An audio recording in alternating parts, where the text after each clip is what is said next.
Look, they drained the fountain and removed the body. We're too late. No matter, we'll work with what we have. A cotton shawl, could it be our sirens?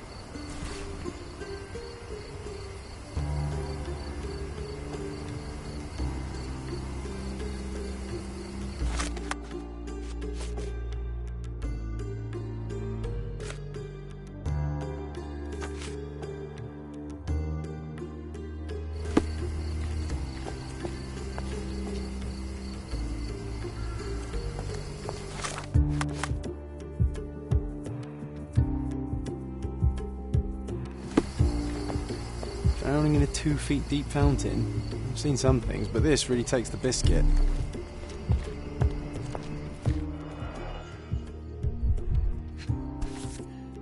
This wine, again. Don't sailors prefer spirits? Drained to the last drop. Ugh, the litter bin is right there. The victim won't be needing his cap anymore. I might as well take it.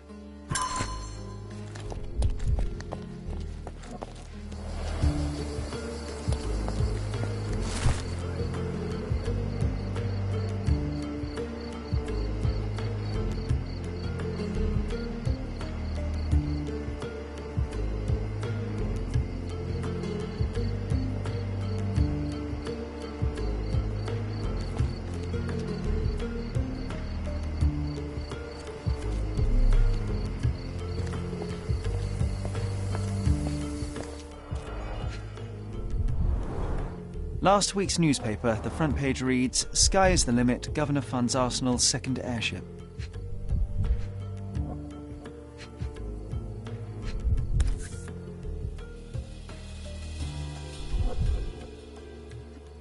A bright red lip rouge mark. Light tobacco with a hint of citrus. A broken bottle with no label.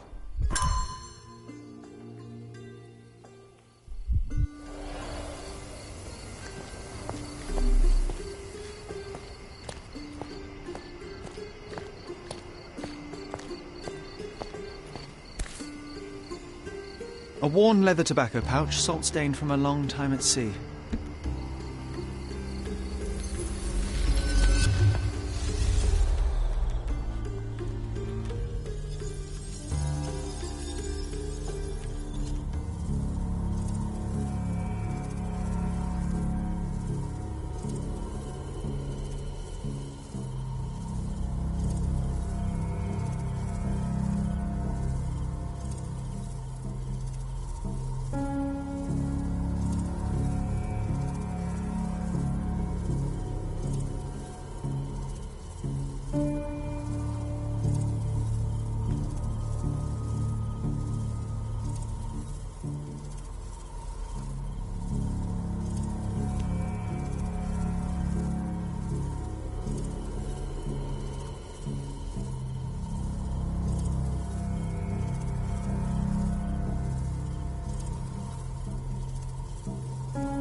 This sailor is another victim of the same woman.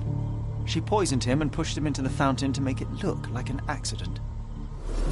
Sherlock, the spot where he fell, I saw something. Maybe you should take a look.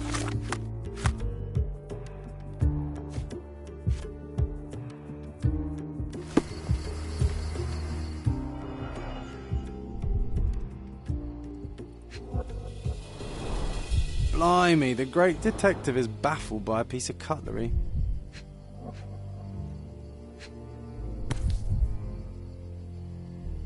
A water-soaked matchbox from the Drinking Dutchman. Must be a local pub.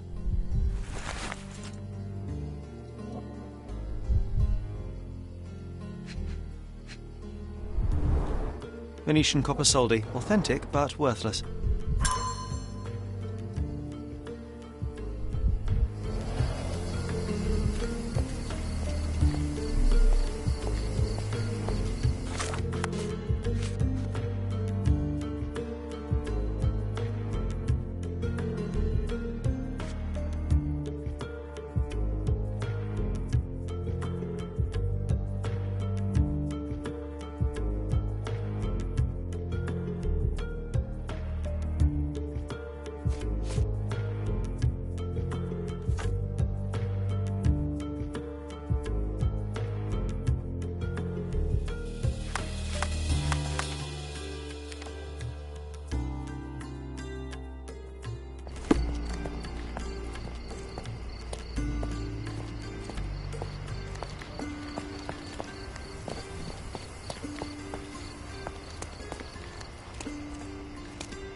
Is this familiar to you? A solid question, sir, but I don't have the answer.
Can you satisfy my curiosity? I'd rather bite a snake than talk to you.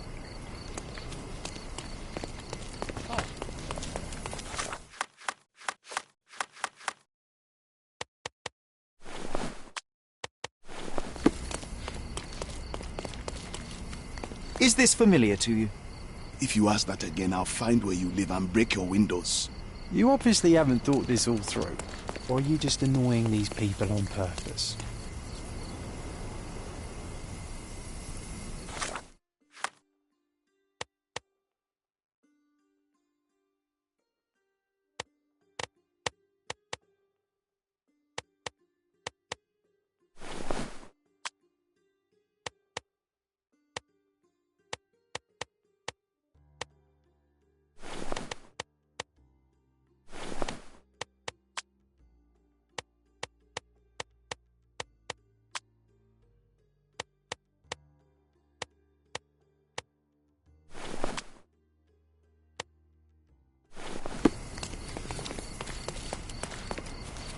Do you know anything about this?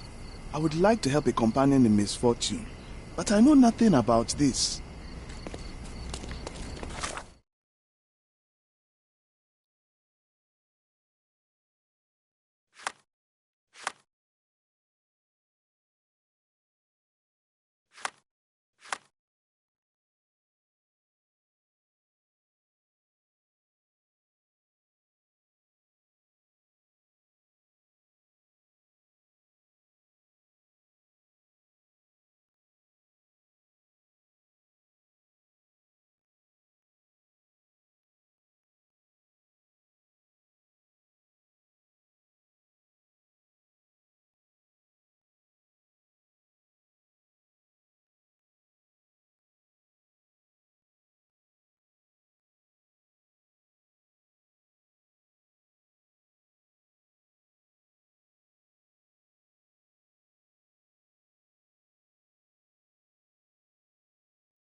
Can you satisfy my curiosity?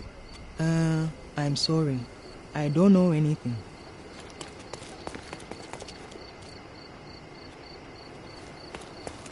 Are you able to help me? Not my problem. Time to check your who, what and what, Sherry. Who are you asking, about what and dressed as what?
Help me, please. Don't you think I have nothing better to do?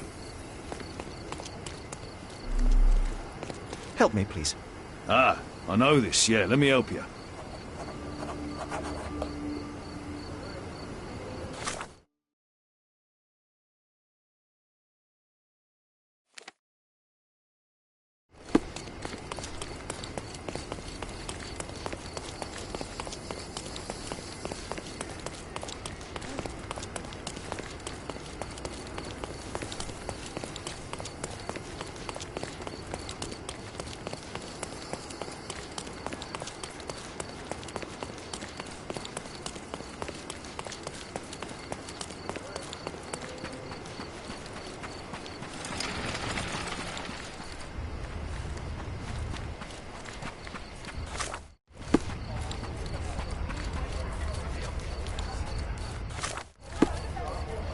I'm shipping up to Boston in a few days.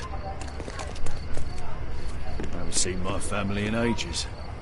I want to go home. May I ask for your assistance? No, honey. I've heard nothing.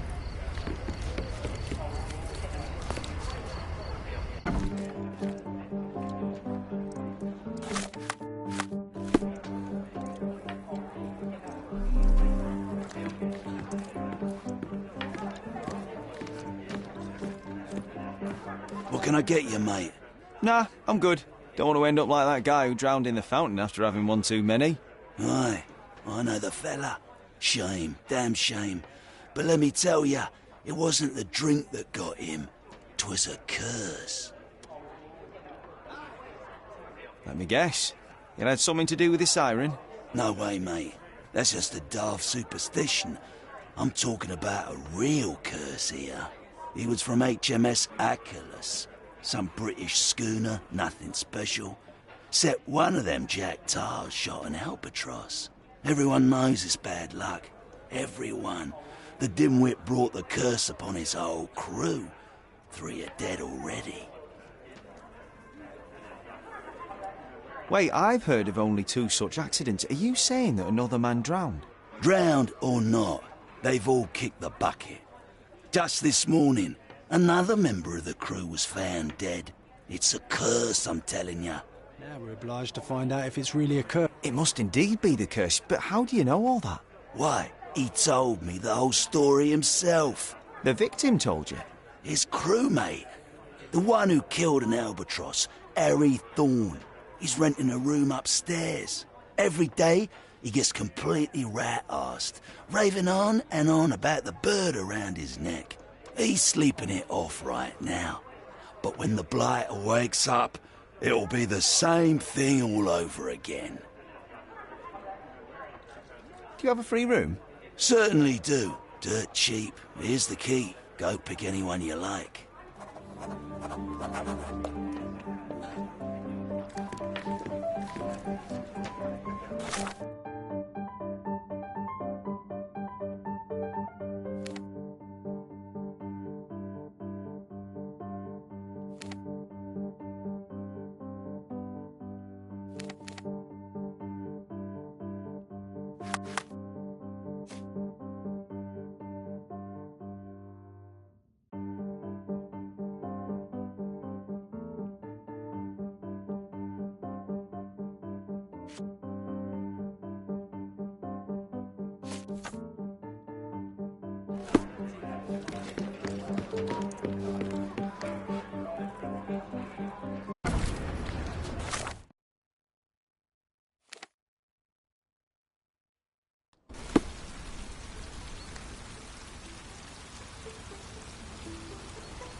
This place stinks of urine and cheap alcohol. Well, if it ain't Mr. Smarty Boots. Guess what? You were right about the poisoning, but this time I'm ahead of the game. We've got another homicide on our hands. Same method, same everything. See for yourself.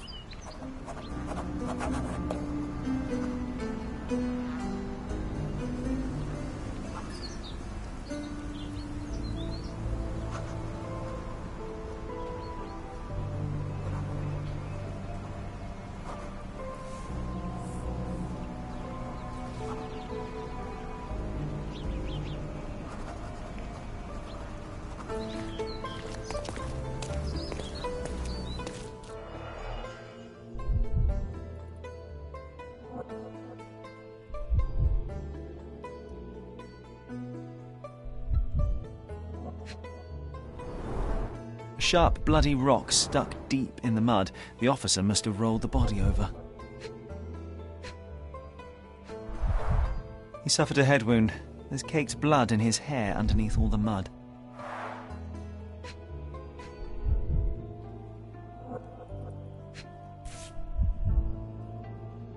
An empty bottle of rum.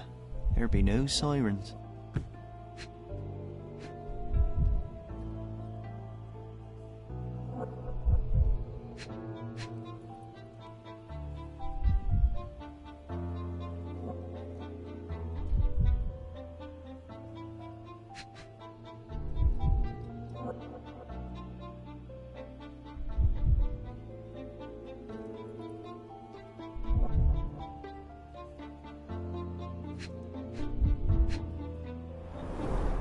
Looks like he slipped.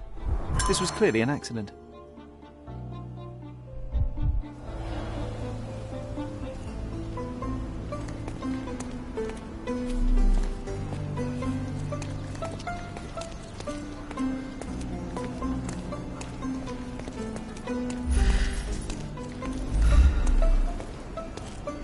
What did I tell you? We've a killer on the loose. I knew it. That may be true, but this here is very clearly an accident. The victim slipped and hit his head on a rock. I would have thought it obvious. Oh, you've got to be kidding me. I thought I had all this sewn up. But you just had to come along and make me look like an idiot. I hope you're happy now, genius. Just move along. So it was a curse after all. The curse of clumsiness. I hope it's not contagious.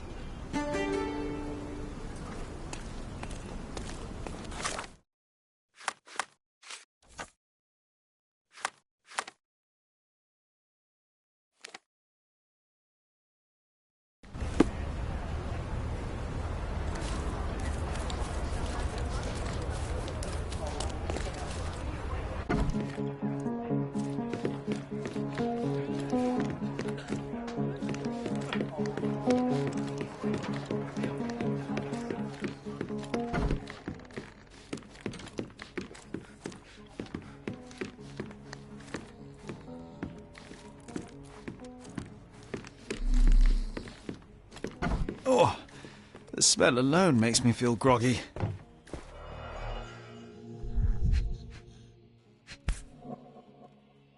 The photo of the cursed crew. Here's Thorne, and right next to him, our first drowning victim. Crew of HMS Achilles, Cordona, 1879.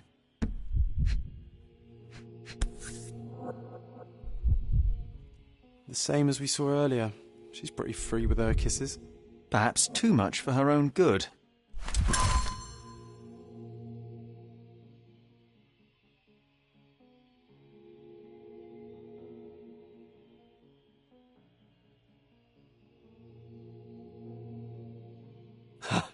Now we walk into a trap, guns blazing. The game is afoot, Sherry boy. Well said. I think I'll borrow that line from you, old chum. Oof, he's really gone on a binge. He's out cold. No use trying to wake him.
If he stopped drinking, the entire alcohol industry would collapse.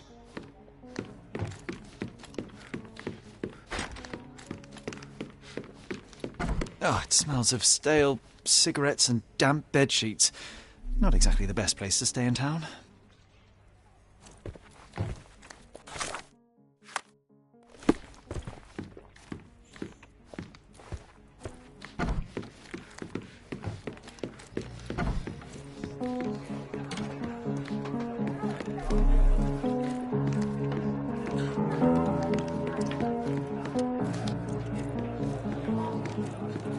Excuse me, just one question.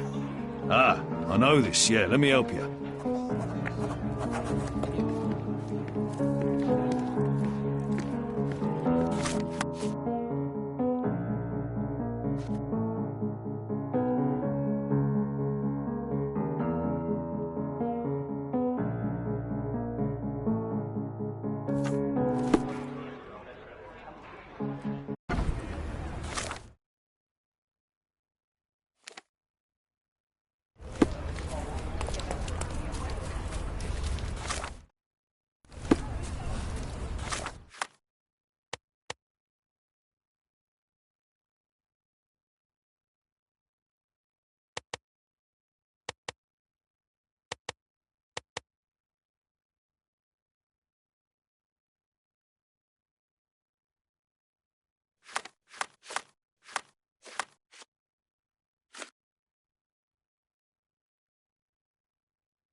Does this poster truly claim that Cordona has a ghost?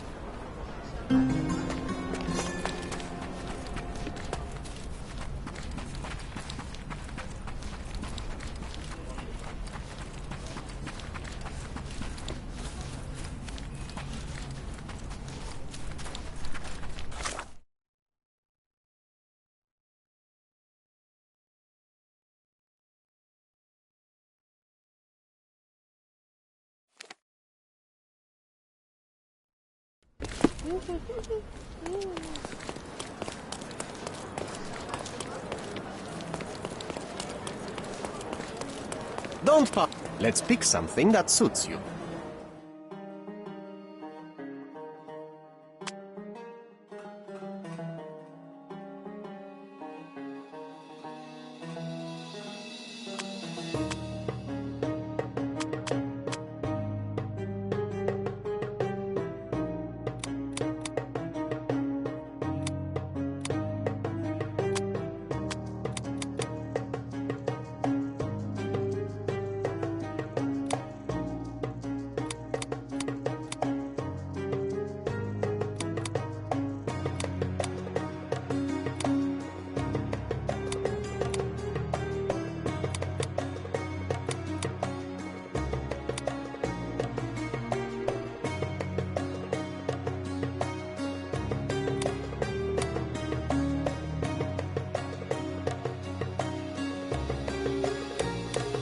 Don't leave. Take one more look.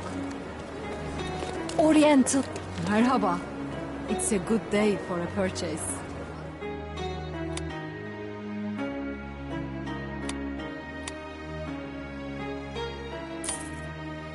May your purchase bring you joy.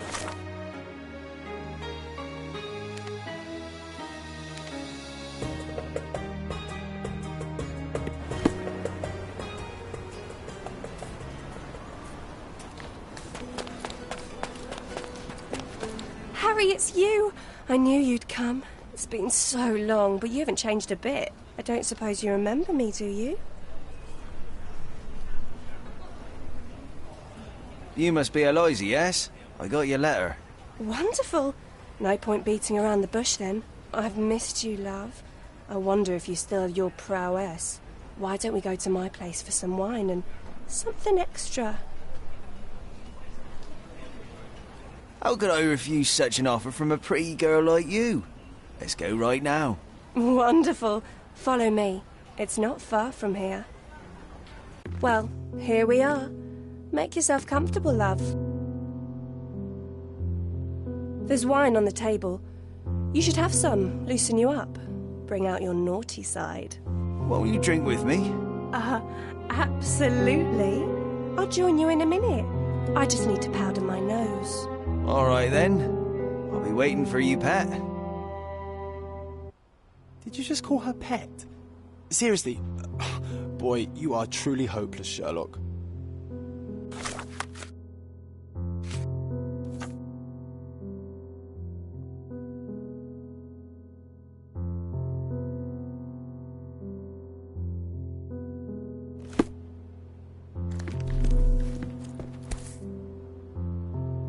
Siren's song. She is consistent, I'll give her that. The bottle was open and the cork replaced.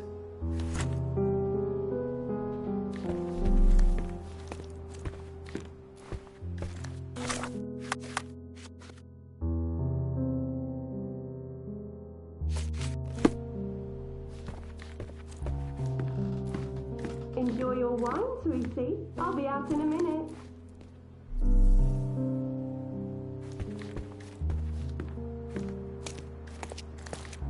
A fresh lick of paint, some warm touches, and anyone could call this place a home. Hey, if you want to keep this stupid act up, you better pour out the wine, and quick. Hurry up, she'll be out any second. HMS Achilles, Friday, 5 p.m. She prepared for their arrival.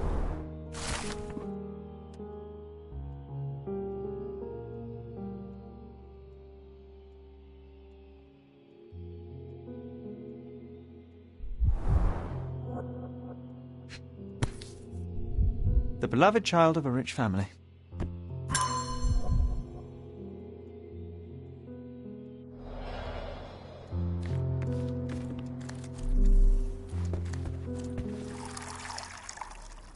And done. No hard feelings, Mr. Fickus, right?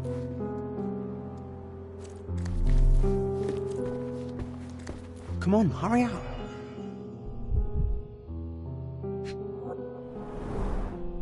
She's smoking citrus-flavoured cigarettes. The dots connect.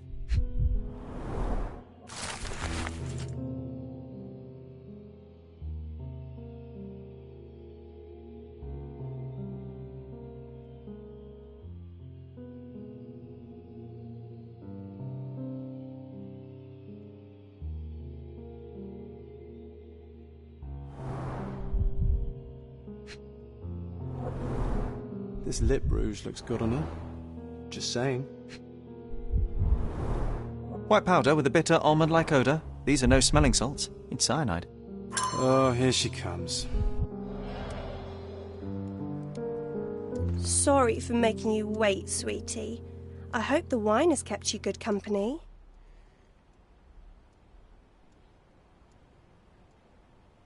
Oh, yes. I needed to wet my whistle real bad. Splendid, Harry. Bravo. Refreshing, isn't it? Now let me refresh your memory as well. I don't feel so well. As well you shouldn't. But don't worry. It will be all over soon. It won't hurt. Much. At least not as much as when you and your friends forced yourselves on me. Not as much as when you ripped away my clothes, my dignity, my life. I've hated you with all my heart. But not anymore. Now I forgive you. Truly I do. Let me kiss you goodnight. Now, that would hardly be appropriate, miss. Wait, what's happening? It's time I drop my act. This beard is false. I'm not Harry Thorne. Oh, I see. You're from the police then, yes? Here to question me? There's no need. My name is Sherlock Holmes. I know that you killed Thorne's crewmates, and I know why. Well, Mr. Holmes, you can save your breath. I won't deny a thing. But please, stop tormenting me with this farce. Do what you must.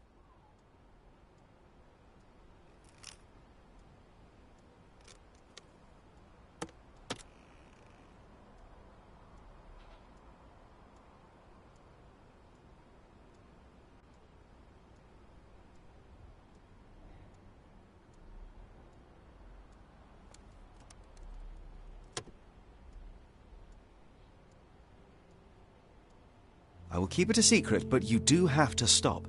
How can I stop now after all I've done? I thought it would bring me solace. Stupid. It is too late. You cannot undo what you've done, that much is true, but it's not too late to move on. It's never too late. You're right. You must be right. I knew it all along, I just didn't have it in me to admit it. I'm glad that you do now. And here's your shawl.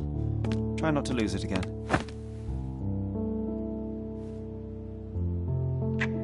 I won't. Thank you, Mr. Holmes. Thank you so much.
How do you do?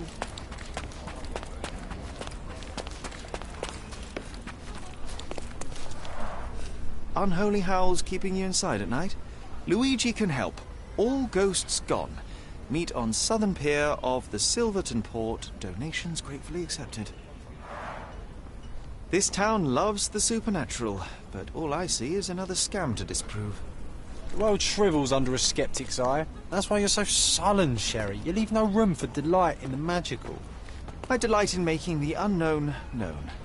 Let us begin by asking someone about the poster and then pay this Luigi a visit at the port. Could you help me? Sailor boy wants to talk, eh? Come back to this exact same place tomorrow, and we'll talk. Do you know anything about this? I won't speak to you. Oh, I am bored.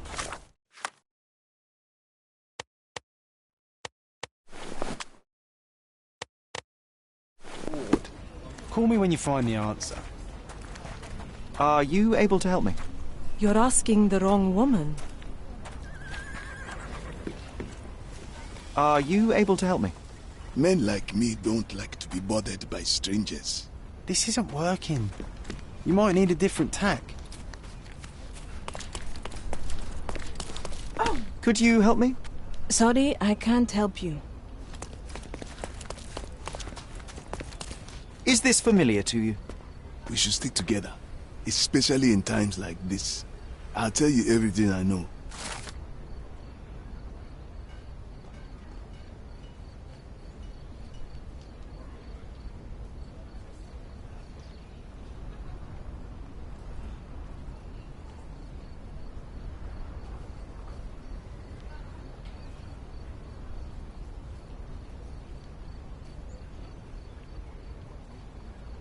Someone is playing on people's ignorance and fear. Or someone is bravely going toe-to-toe with an otherworldly evil to protect the innocent. You're the hero people deserve, but he's the one they need.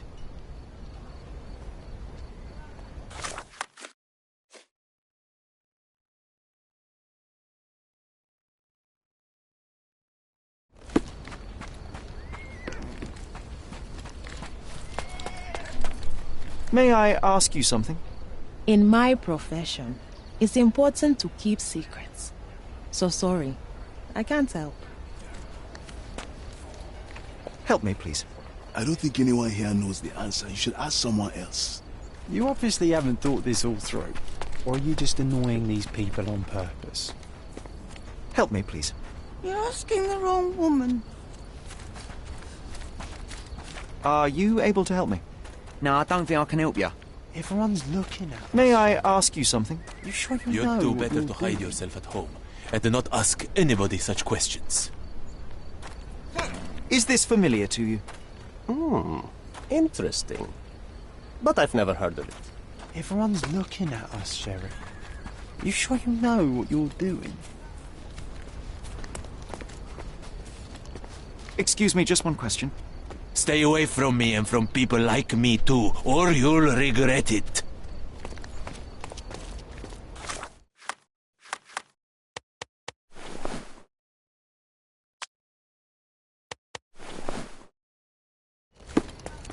Do you know anything about this?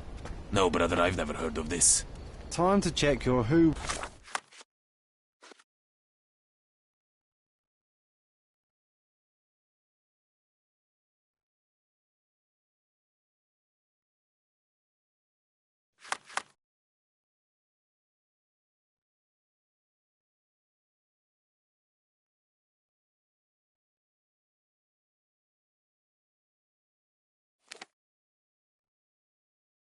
What and what, Sherry?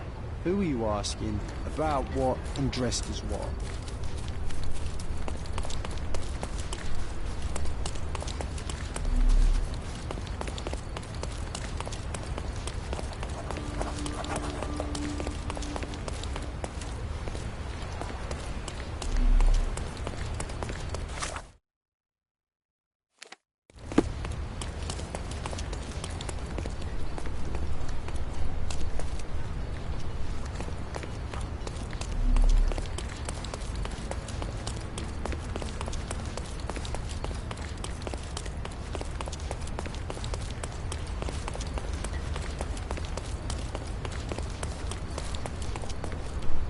May I ask you something? Nah, never come across anything like this.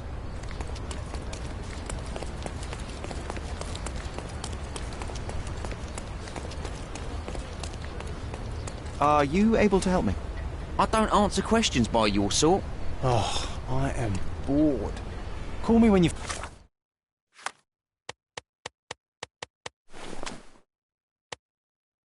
find the answer. Excuse me, just one question. Nah, sailor, that I don't know.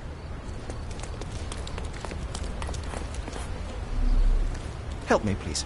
Nah, sailor, that I don't know. Time to check your who, what and what, Sherry. Who are you asking? About what and dressed May as I what? ask you something?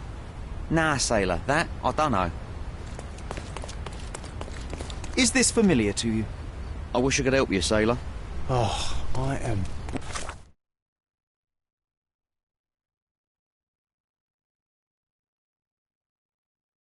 bored. Call me when you find the answer.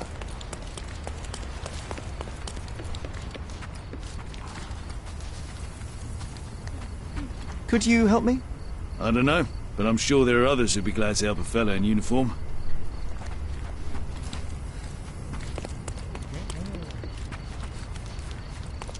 Do you know anything about this?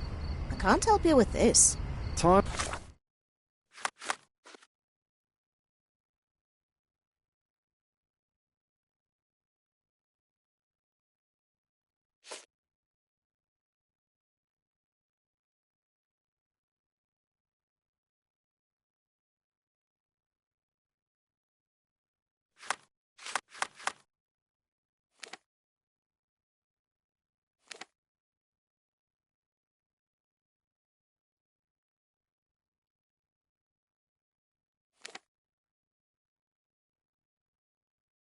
to check your who, what, Sherry. Who are you asking? About what and dressed as what? May I ask for your assistance? I don't know, but I'm sure there are others who'd be glad to help a fella in uniform.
I am the ghost of Christmas yet to come, Sherry.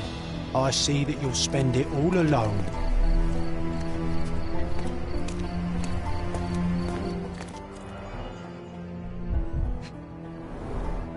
Not much brandy was spilled when the bottle broke. Someone had drunk most of it already. Not enough blood for a murder, but plenty to suggest fists were flying in a collie shangles.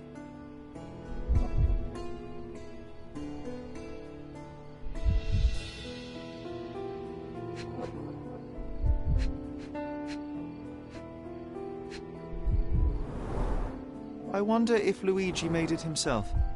I reckon the ghost is responsible for all this mess. Don't jump to conclusions. Until we locate any evidence to the contrary, we shall continue to exclude the supernatural. Let me concentrate, John.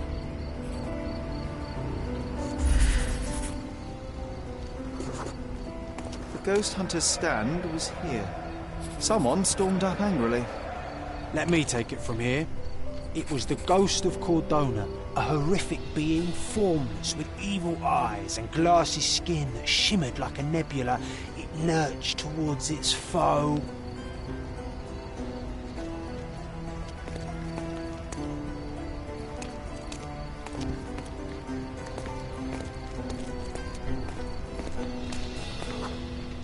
No, John, it was human. We're staring at the evidence of a scuffle between men.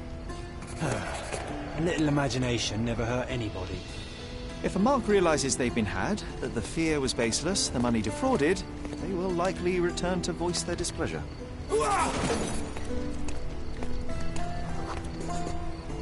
And thus, Luigi took a beating. Fools should have at least moved locations between scams.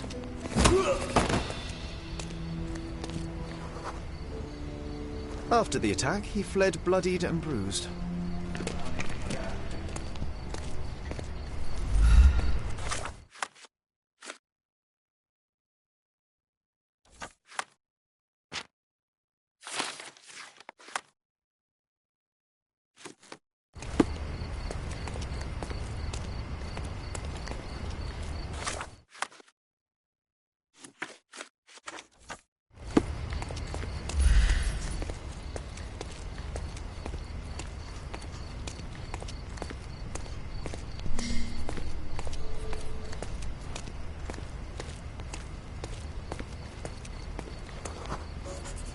Looks like he crawled that way.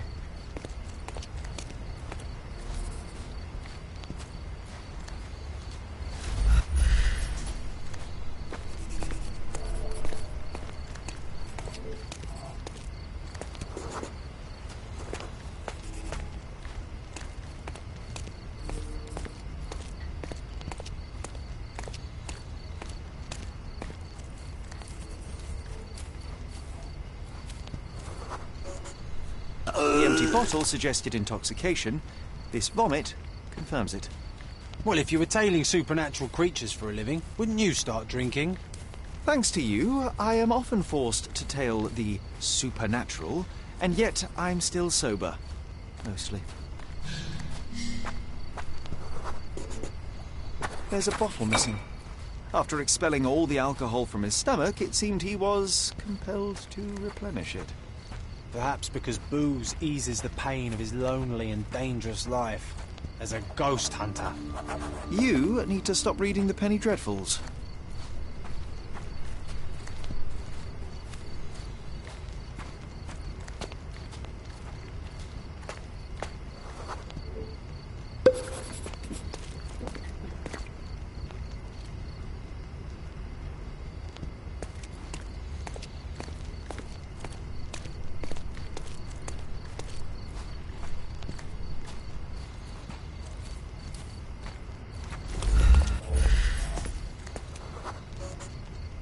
He threw the bottle here. We must be near his hideout.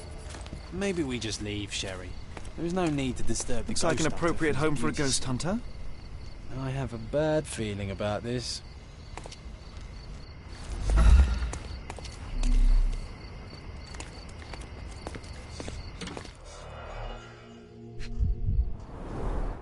Donations, one presumes. So this is where all the money was going. Handcrafted, actually rather beautiful work. An eerie and unsettling sound.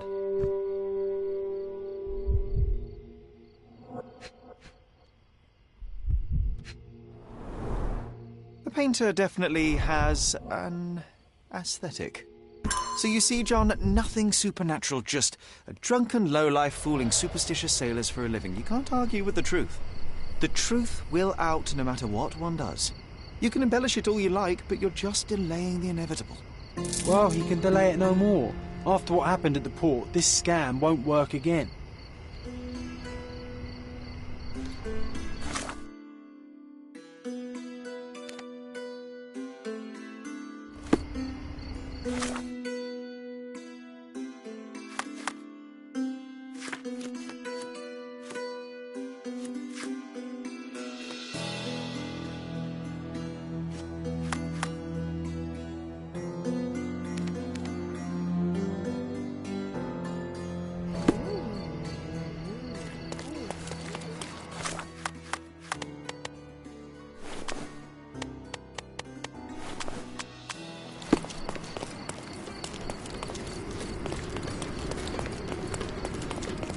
Don't miss Come! out. May your purchase...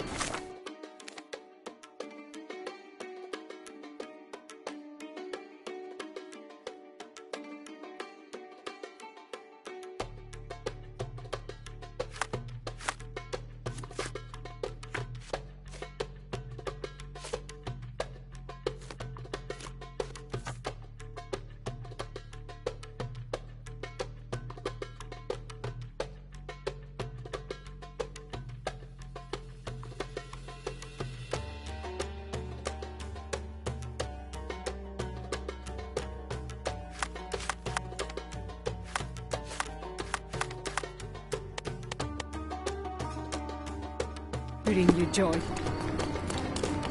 Let's pick.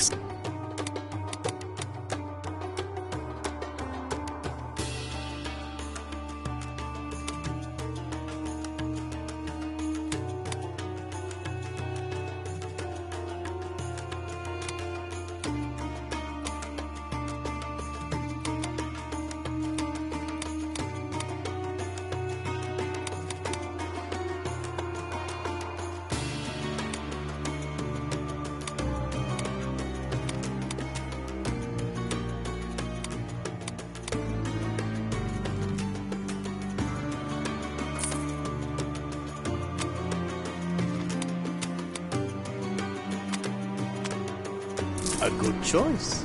A good choice indeed.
I'm so sorry, but this is a costume party.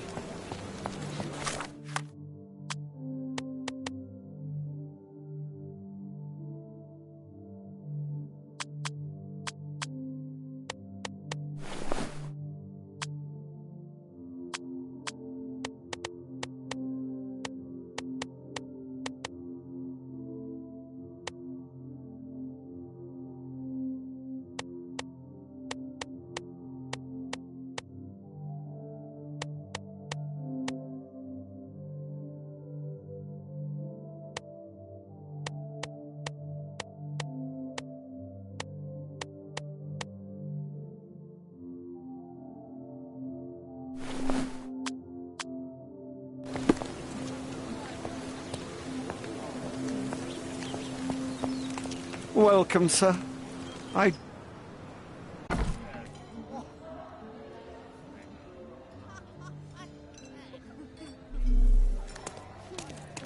Enjoy the evening, sir. There is still plenty of time before the grand finale. All right.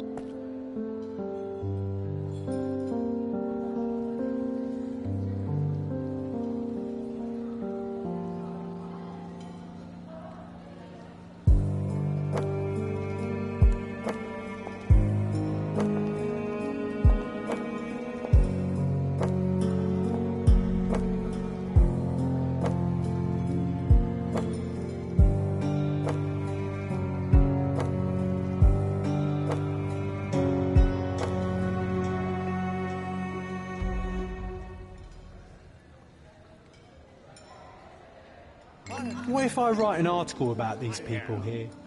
Can you help me gather information about Cordona's elite?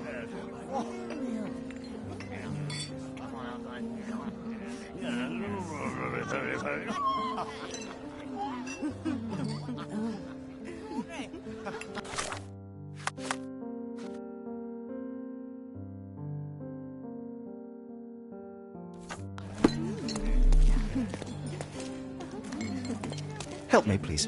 I have nothing to hide, sir, but I've never heard of this. Bogle's gallery has a backer, I see. I guarantee we'll have a good time. My goodness, Sherlock, they made a blood fountain. No, John, it's definitely not blood, just wine. Cahors, at a guess? I need a rest from my insatiable wife.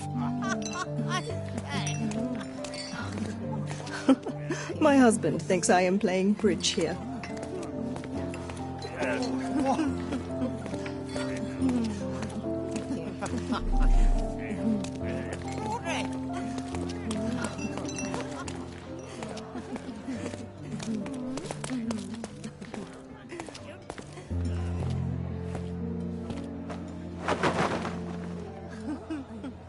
Sherlock!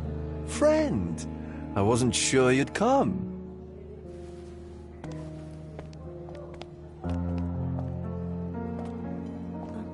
Werner, I see you are not yourself.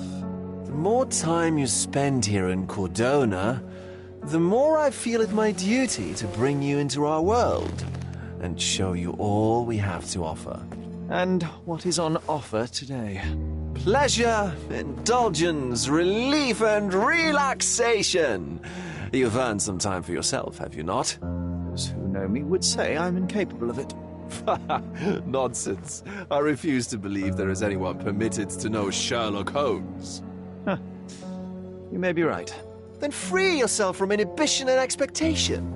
The night is young, and so are the guests. You should try to enjoy both. It's not healthy for handsome men to spend every night alone, and certainly not in a house filled with such melancholic memories. I must admit, my travels have proven more taxing than expected. I'm less confident in my life and myself. Time of relaxation seems a distant dream. So can I tempt you with a physical aid to your moral consolations? There's wine, of course, and something to smoke, or perhaps an artificial paradise? Yes, something more spiritual, a potentiator to sharpen the mind. A 7% solution of, well, that'd be telling, but you must try it.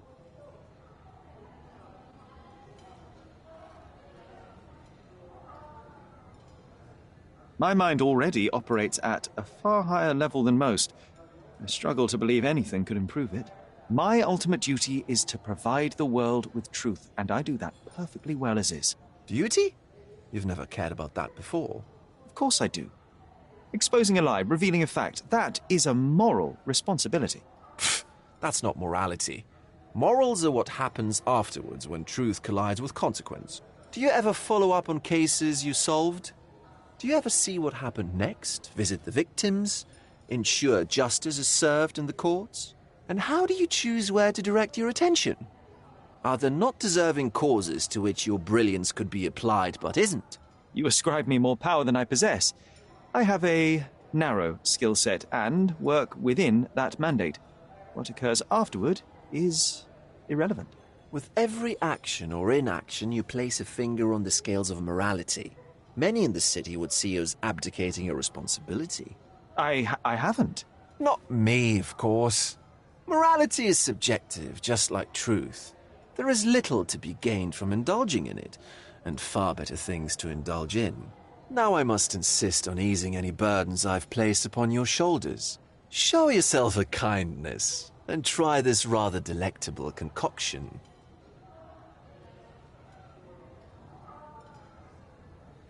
If this solution truly does assist with thinking, then perhaps it would be puerile to overlook an opportunity to study it.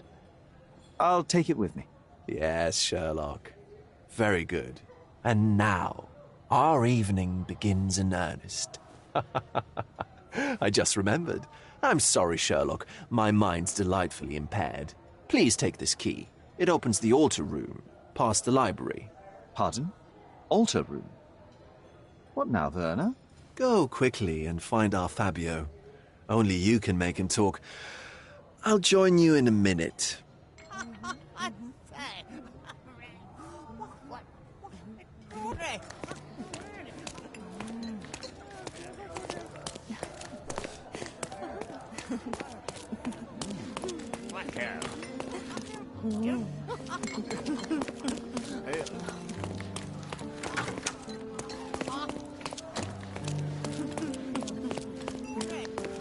Curtains do not guarantee privacy.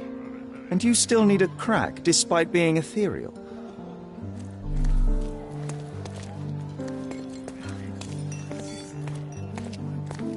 Do you know what was here before Manchiosa's family bought it?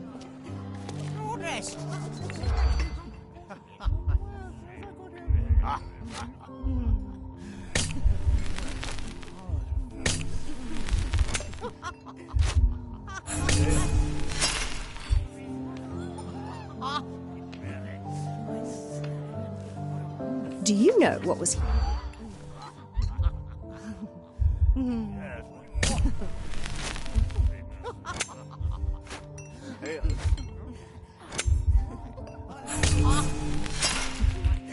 Did you catch that, Sherry?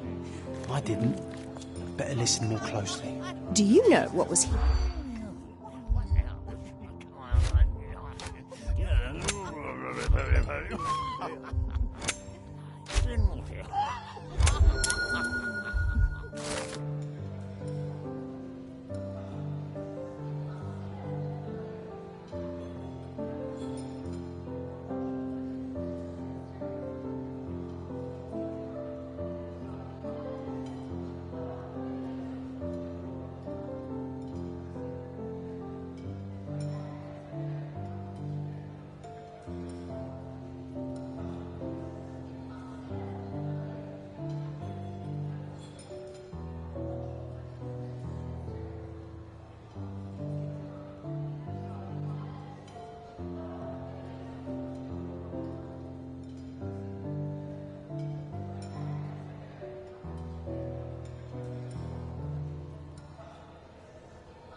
That's what I like about this party. Bring me more dirt, Sherry. One more piece, and I can expose these base hedonists.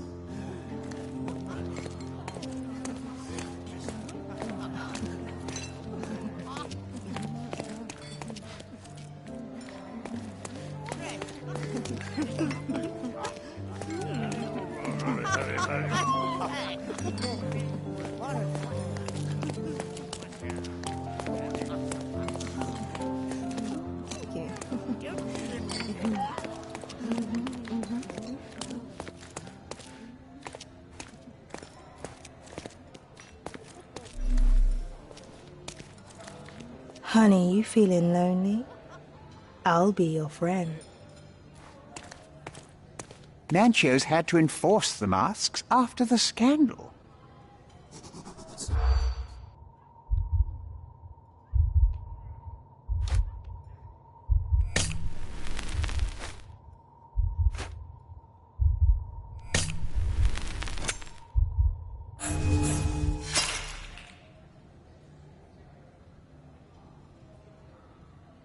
Manchio's had...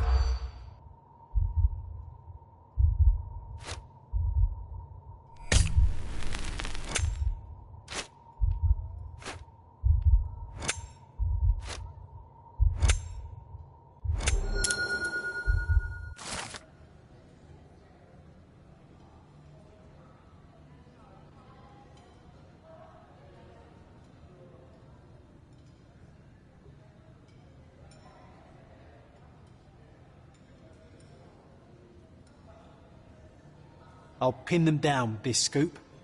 Thank you, Sherlock.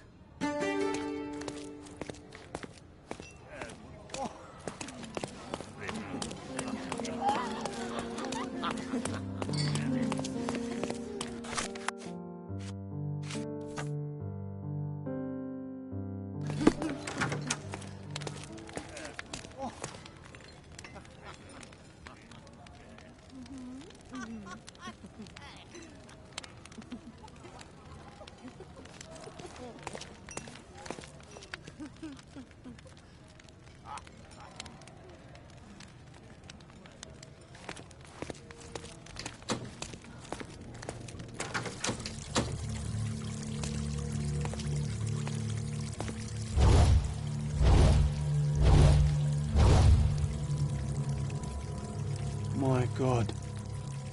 Was he here this whole time?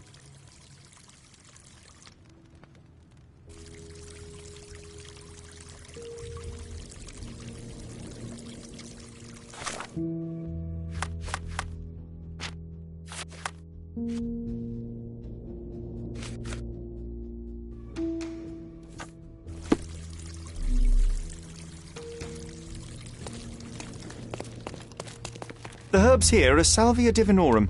They have a slight hallucinogenic effect to emphasize the ceremony. This elaborate box must be for the ritual dagger. This oil has a slight aroma of flowers and olive. The ointment smells mouse-like. I presume it is an aphrodisiac prepared from a Spanish fly. This one looks like a twisted symbol of Venus, drawn in a hurry. The sign reminds me of the astrological symbol for Mars.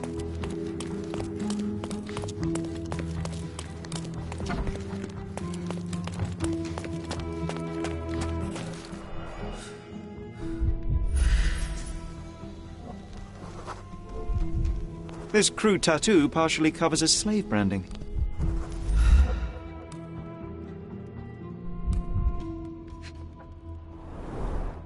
A blunt force trauma may have suffered an internal hemorrhage.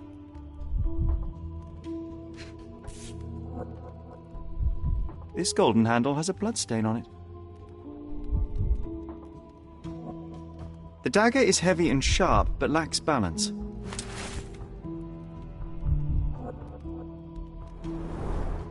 This worm-like sigil has been drawn with his own blood. The victim has clenched the fabric so firmly in his fist that it's nigh impossible to remove it.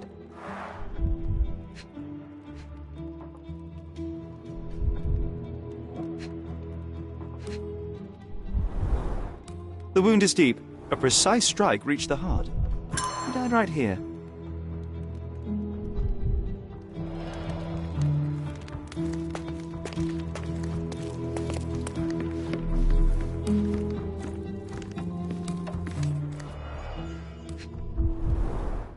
Enough cigars to burn down the entire mansion. Why don't people tidy up after themselves?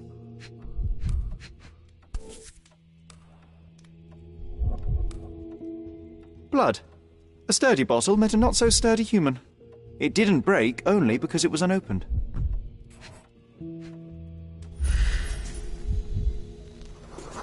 An open wound spoiled the carpet.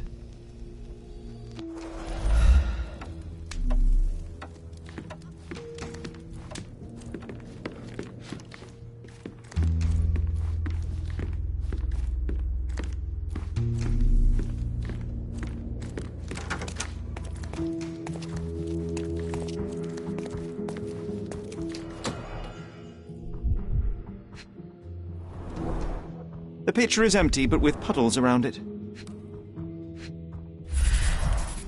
Blood clots are adhered to the sides of the drain.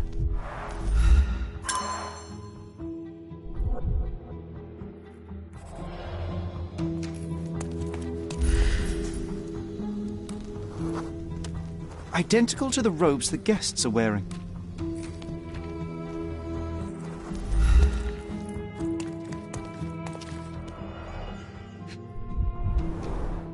This is a different ritual.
How can anyone accept such behaviour? A useful tool for a disguise arsenal.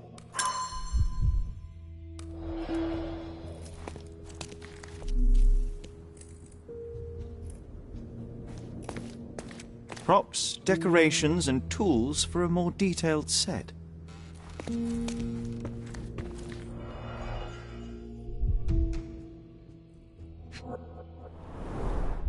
Handcrafted and luxurious cufflinks. There's also a note. For my Fabio, Manchos.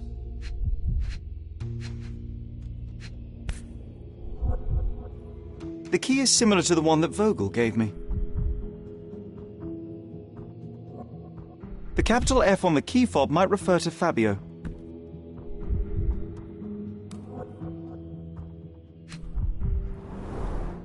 Would you recognise me in one of these? I suppose not.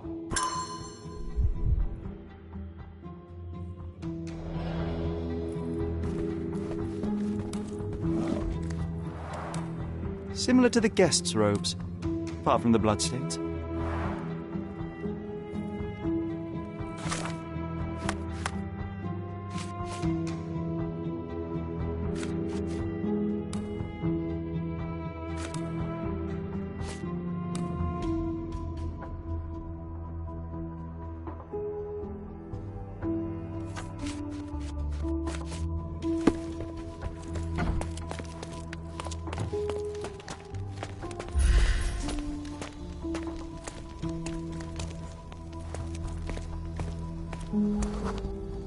A person leaned against the doorframe.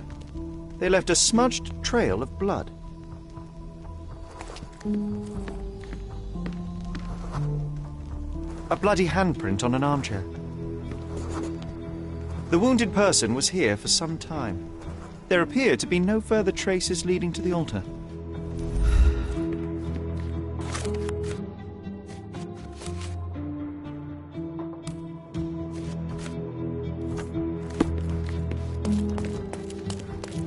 Werner, care to explain what is going on here? On nights like these, it's not unusual for some attendees to get a little exuberant. It's part of the appeal. Unfortunately, it appears things have gotten out of hand. Yes, some are more prone to bend the rules of morality. That's murder.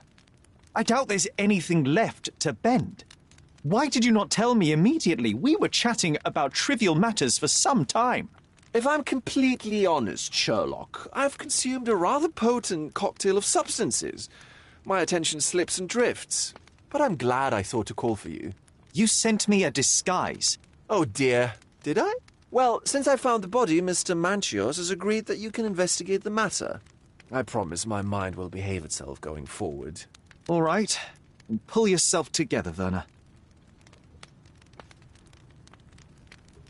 What is it about these nights that you are so eager to share with me? Well, they're not always in the evenings, but they are in the shadows. People gather to test their boundaries in a safe and consensual atmosphere. Often with more stains than your typical crime scene. But that is the point. Who are we to judge? I suppose that's fair. What about today, then? Was anything different? Well, I was invited as a special guest. It was supposed to be a time of both divine and carnal pleasures. A scratch for every unconventional itch. I imagine you're reeling from your shattered expectations. On the contrary, there is still spectacle, stimulation, and release, merely in a different form. I like to let life entertain me. Or death.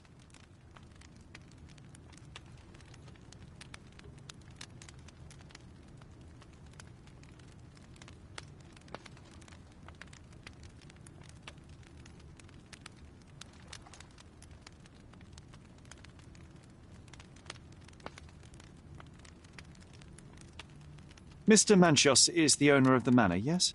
And the host of Cordona's most memorable parties. He promises even the ugliest guest a partner for the night. And for the ones with more unconventional tastes, Mr. Manchios provides other services. What a caring person. You cannot begin to imagine. How did you discover the body? In between guzzles of alcohol? I was set to perform in a fecundity rite with Fabio and came to inquire further. It was a staged ritual where he was to play the principle of life. And the rehearsal was unsuccessful? Who knows? I found him alone on the altar, his blood dripping to the floor. And then? Then I called Mr. Manchios. He was panicking, so I told him about you. We left the room and locked the door. Then we were... filling time? Waiting for you was stressful. We indulged in some simple comforts. Overindulged, perhaps. Were you well acquainted with Fabio, the victim? Everyone knew Fabio, or wanted to. His beauty was the talk of the island. Too handsome to go unnoticed. He was magnetic. Fat wallets fought for the privilege of having him. He offered the pleasures of performance, and more. What about the fertility ritual? There was something about Fabio being a principle of life. Fabio was supposed to portray the beauty of life's origin. Flowers, oil... Not this travesty that seems straight out of the Inquisition. So this ritual is not the fertility rite. What was it meant to look like? It begins with a woman lying naked in a flower bed on the altar. She represents Gaia, the earth. As I cover her in oils, we chant for the principle. As our calls reach a climax, Fabio enters and copulates with her. After he finishes, I stab her with a dagger. That part's just pretend, of course. But the intercourse is not? I did not expect you to be such a prude. Are you a virgin?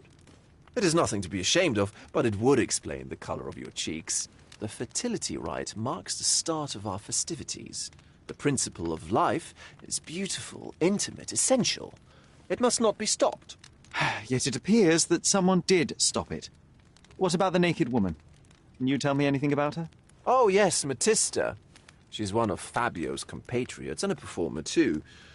I haven't seen her today, actually. When you discovered the body, was the door open?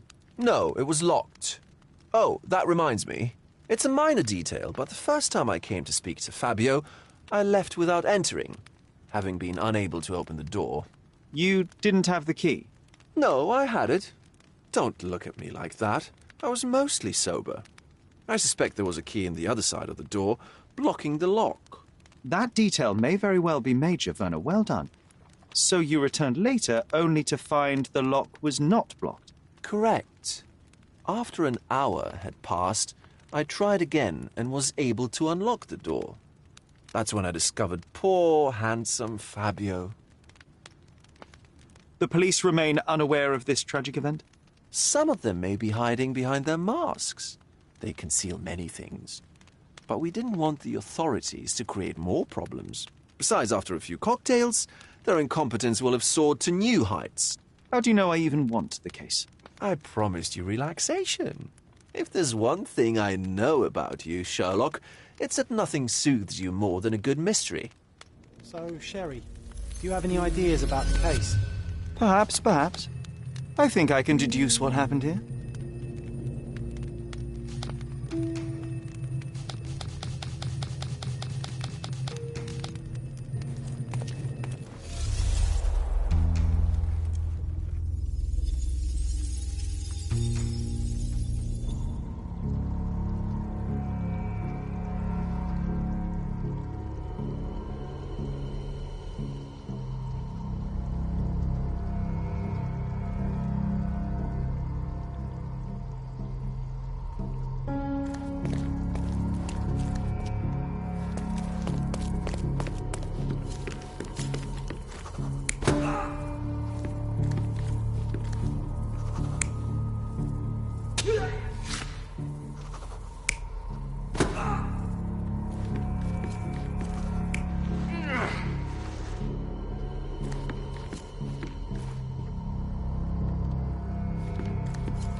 You're not even trying, Sherry. Concentrate.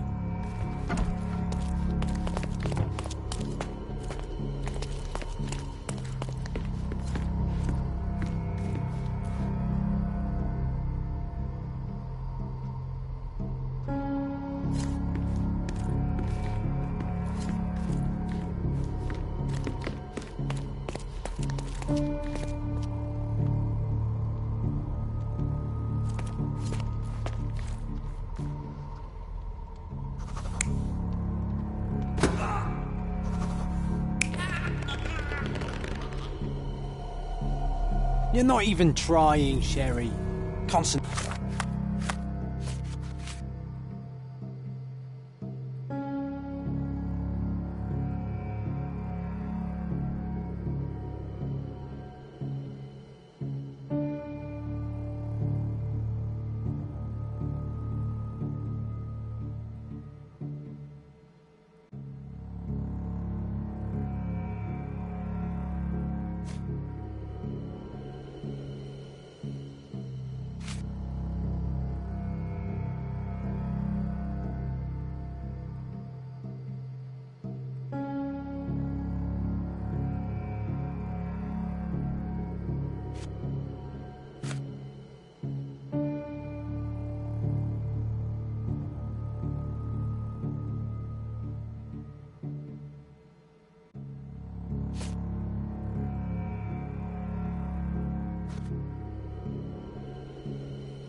You're not even trying, Sherry.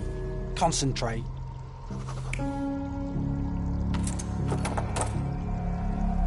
You're not even trying, Sherry. Concentrate.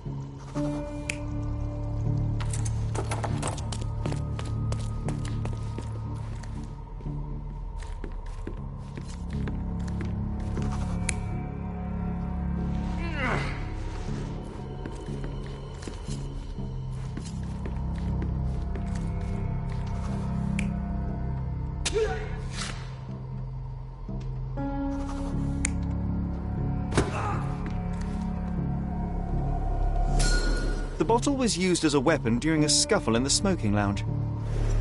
Then, to ensure no one would interrupt, the murderer locked the door. The unconscious body of the victim was moved to the altar room. Once the body was on the altar, the murderer thrust the dagger into the victim's heart. Symbols were drawn with the blood. The wardrobe was used to hide the bloodied robe from anyone's eyes. The killer washed himself and took a clean robe from the hanger before leaving. Are you all right? You're on the floor, not moving. I think I know what happened here.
I'm starting to put the pieces together. Fabio was stabbed. I see nothing gets past you, Werner. Yes, he was stabbed, but only after being knocked out in the next room and placed here. I do not yet know why. So, who's responsible? Well, it was one person working alone, and the murderer has now donned a robe. He or she could be hiding in plain sight. We have lost time, Werner, but your discretion may prove to be a benediction after all. The murderer had to have access to this room. After the crime, he used his own key to lock the door. So, who had the key to the altar room? I'm not sure. As a special guest, I was provided one by Mr. Manchios. He should be able to tell you of any others. Where can I find him? Most likely in the main hall, entertaining his guests. He has a mask with golden stars. You can't miss him. But please be discreet. We don't want to risk disturbing the revelry.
Kurt Manchios, I presume.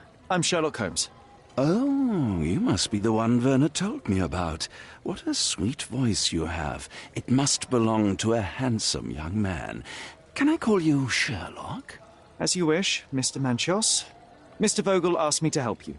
The body in the altar room requires answers, and quickly. I suspect the murderer to still be here. What? Lower your voice. I don't want anyone to hear us. Did you know Fabio well? People are starting to look at us, Sherlock. Change the subject. I can't believe what happened to him. To me. Such an atrocity. Think what it means for me. A wonderful evening for so many good, influential, and rich people has been ruined. I have betrayed all my promises of exotic delights. I don't understand. Surely a murder would affect your reputation to a greater extent. Please, isn't this why you are here? I thought you were a silent magician. Do your tricks and make it go away. I need to find all those who had the key to the altar room. As far as I know, Mr. Vogel, Fabio, and you had access to it. Is that correct? That is correct, yes. Also, Matista and Santos. Santos? Who is that? Santos Pinchetti, my major domo. In his opinion, at least. I'd like to speak to Mr. Pinchetti and Matista. Do you have somewhere I might have a private conversation with them? Of course, of course. Let me think. Matista is entertaining the guests somewhere, and Santos... Oh, yes. He will be busy with the servants. Or the cook. What's that noise? What's going on? Freeze, filth. You're under arrest.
Look at you.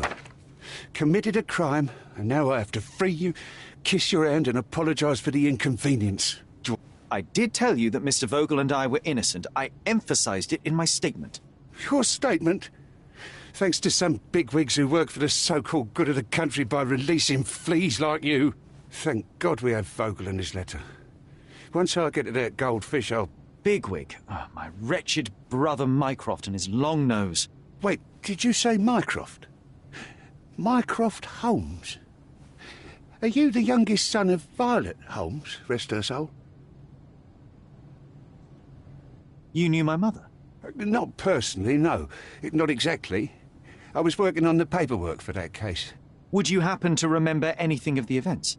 Well, I didn't make the inquiry, but I remember seeing some notes. Why?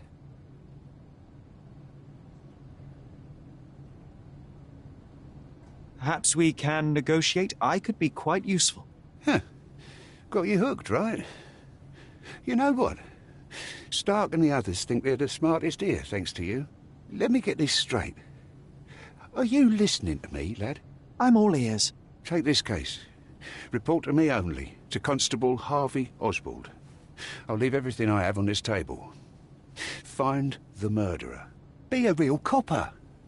Question the suspects, make them sing, give me something substantial. And if Mr. Vogel is not a suspect? If he's innocent, then you can take your favourite degenerate away from here. If you slip or mess with the evidence, then trust me, your brother won't save you from my bludgeon. Meanwhile, I'll be checking the archive for you. If anybody asks, then you're a consulting detective. Let's make a start then, partner. I'm glad we managed to get the scoop before the raid.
Back on track to solve the case.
Look, I found Werner.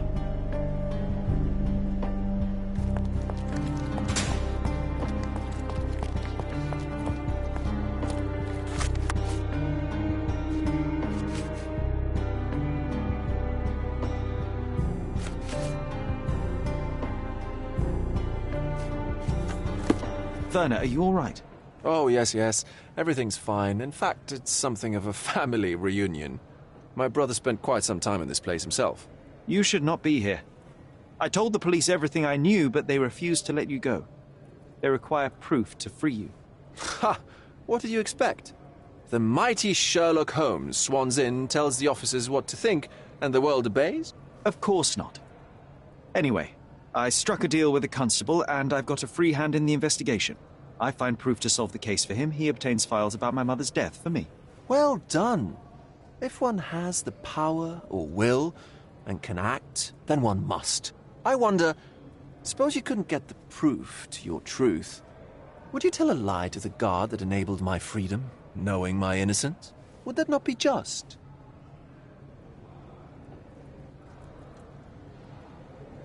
There are lines I will not cross, Werner. I will do my best to secure your release, but with proof, not deception. Really? How many white lies have you told on this island? Why not for me? Why not another? That is absurd. I can resolve this without compromises. Do not give up hope.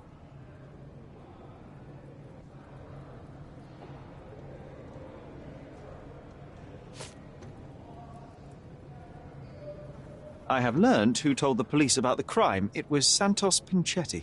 Do I know him? The major domo of the manor. He cleans up after you? Well, then he does his job perfectly. All but invisible. I couldn't tell you the first thing about him.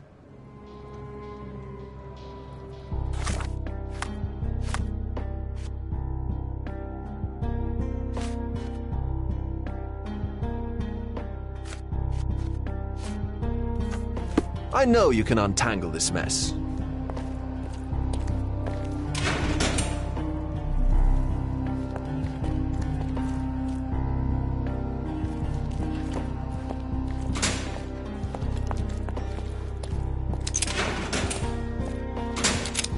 Good day, Mr. Manchios. I am Constable Oswald's partner in this investigation. Be quick and gentle. Some of your colleagues are untrained boors. Although I don't mind meeting young officers. The new blood here. If you cooperate in finding Fabio's murderer, there will be no need to meet with the boars again. That voice. Werner's friend? You're the policeman. What a disappointment. Only an undercover agent can scour a ditch full of deviants. I am a consulting detective, although I'm capable of replacing the entire department through my consultations. Sharp-tongued, I like it. May I presume this tongue will get us out of this trouble? I would be so indebted and glad to repay you. Nothing's changed. I'm looking for the murderer. That's the only way to get us out of trouble. But it shouldn't take much time, correct? We're all busy, after all. I need to examine you first.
You are so focused on cleanliness that these products are severely damaging your skin. I would laugh at you. Ha! If only my cheeks didn't hurt. Not exactly. I try to take care of my body.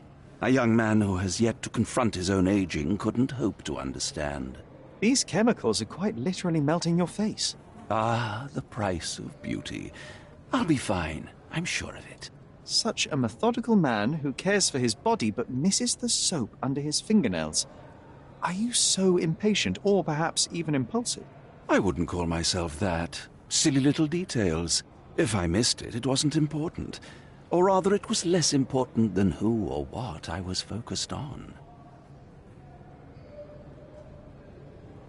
Mr. Vogel told me a little about your parties, but I would like to know more directly from you.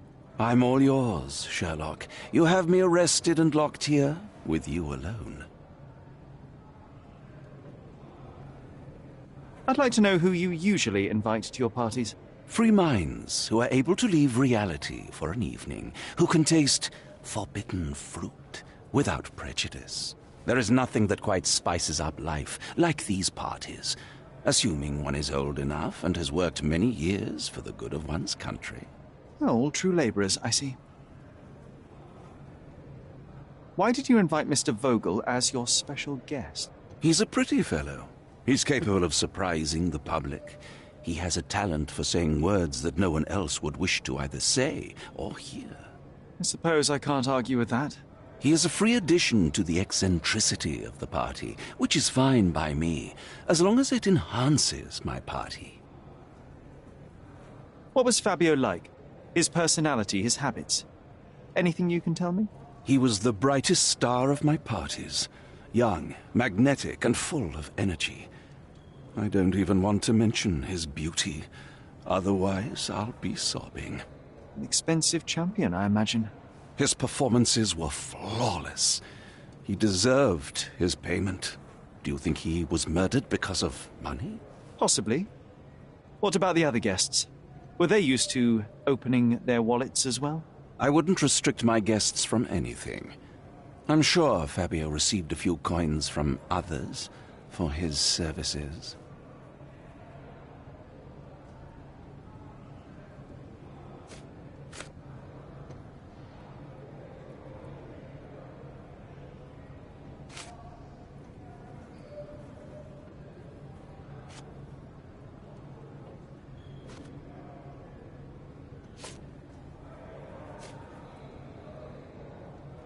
Do you have any idea who tipped off the police to raid your mansion, Mr. Manchios?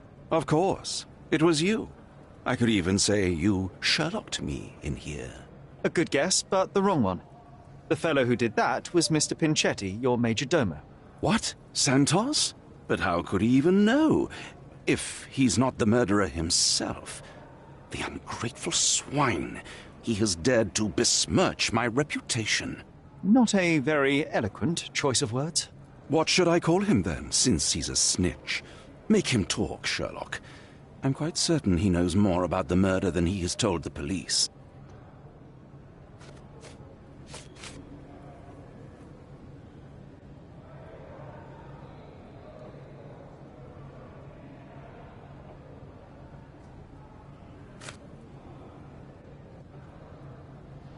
That's not something I know much about.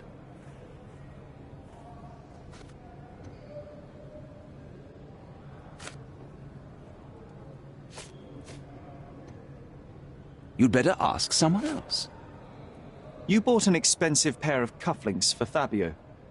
Were they his price? Or were they a tip for an exclusive show? It was pure business. Fabio escorted me a few times. I was merely showing my gratitude. This pair cost a small fortune. You must be extremely grateful, then. Tell me more.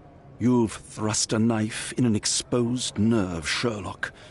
Yes, he was my protégé and my beacon also. With my experience and his beauty, we could have achieved anything. I had faith in him. I would have made him.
I'm Sherlock Holmes. I'm helping Constable Oswald. You are Matista, Fabio's friend. This body. Yes, it's Matista. But it's a mere shell that will die someday. Just like Fabio. Please accept my condolences for your friend. Thank you. I'm just here to ask questions and find Fabio's murderer. It will not bring Fabio back.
Fabio and yourself were slaves, am I correct? You have a similar branding on your body. Yes. It was a long time ago. I couldn't help but also notice fresh cuts upon your forearms. The cuts helped me to forget my past, to cover the old wounds and hide them. How did you escape? Something happened. One night the master fell down the stairs. I made him fall, and he died. We ran away that day. We managed to get on a ship and traveled here, to Cordona. Fabio and I started a new life here. It was very hard at first, but it became better with time. Until today. The bruises on your neck are not self-inflicted. Someone else made them. Some guests can't contain themselves. They even bite, sometimes. I know I can handle the news.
This area's restricted.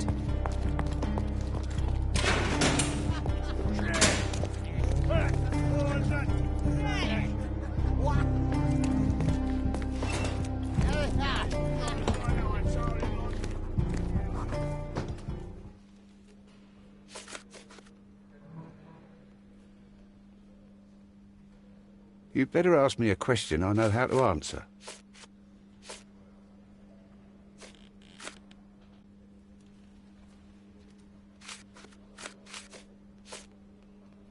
Have you considered Mr. Santos Pinchetti as a suspect? The snitch? Have you seen him? I mean, my breath could knock him down. What's so special about him? As a major domo, he has keys that open all the rooms, including the one to the crime scene. Could have testified only to circumvent suspicion, don't you think? We need to question him. Right. I'll send our men to fetch him. Stay here. They brought him in, Mr. Holmes. Here's the key to interrogation room number 7. Mr. Pinchetti didn't even resist, our men said. Thank you.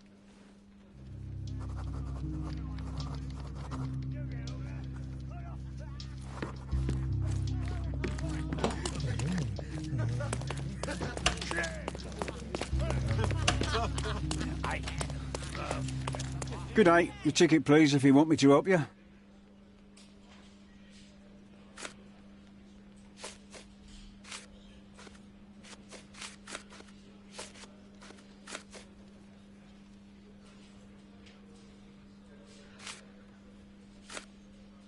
I'd like to check the evidence from this case.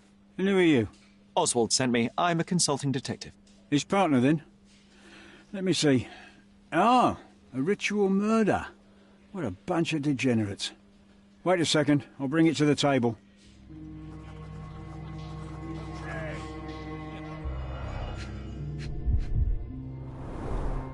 A heavily perfumed handkerchief with the initials KM in the corner.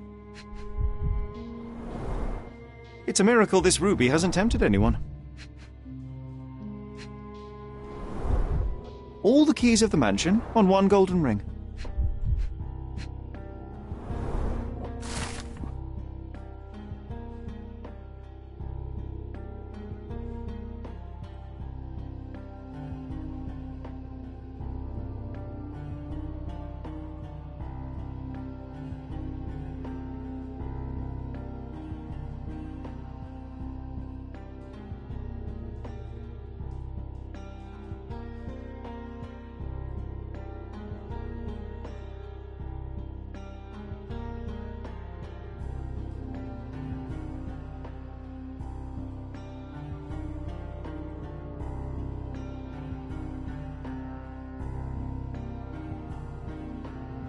Not the time for privacy.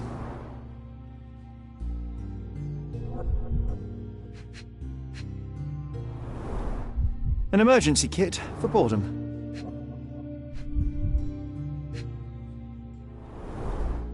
Werner's personal sketchbook.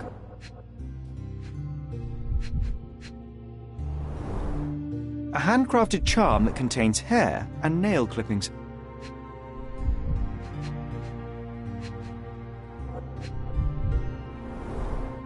Her key to the altar room.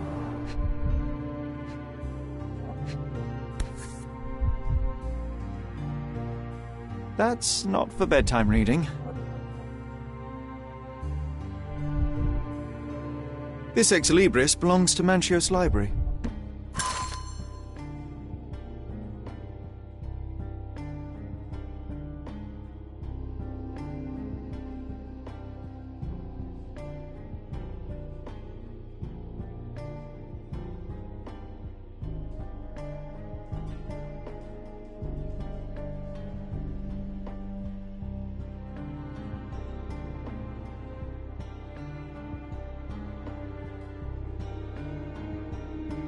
The book describes a ritual similar to the one performed in the altar room. Thank you, officer.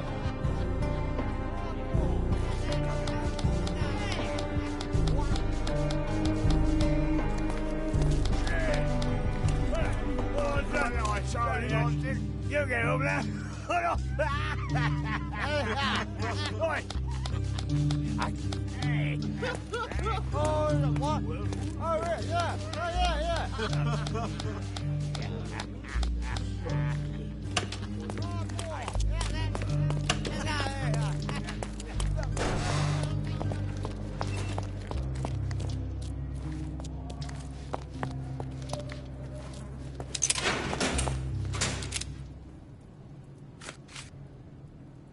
This book, The Power of Love, Blood and Mandrake, what do you hope to achieve? To learn more about the invisible strengths that govern us. Occultism is real. The master who fell that night when Fabio and I escaped, I made him fall. I cast a spell on him and it worked. Or was it a coincidence? The universe is rarely so lazy. If you say so.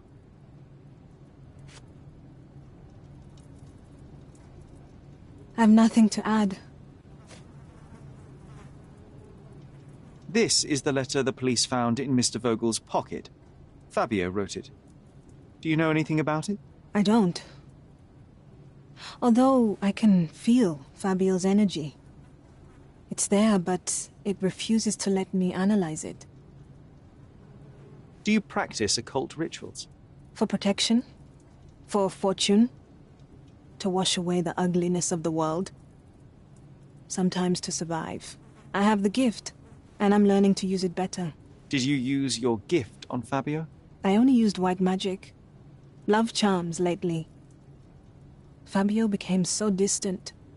I just wanted him to be with me, but I suppose I'm not as skilled as I thought.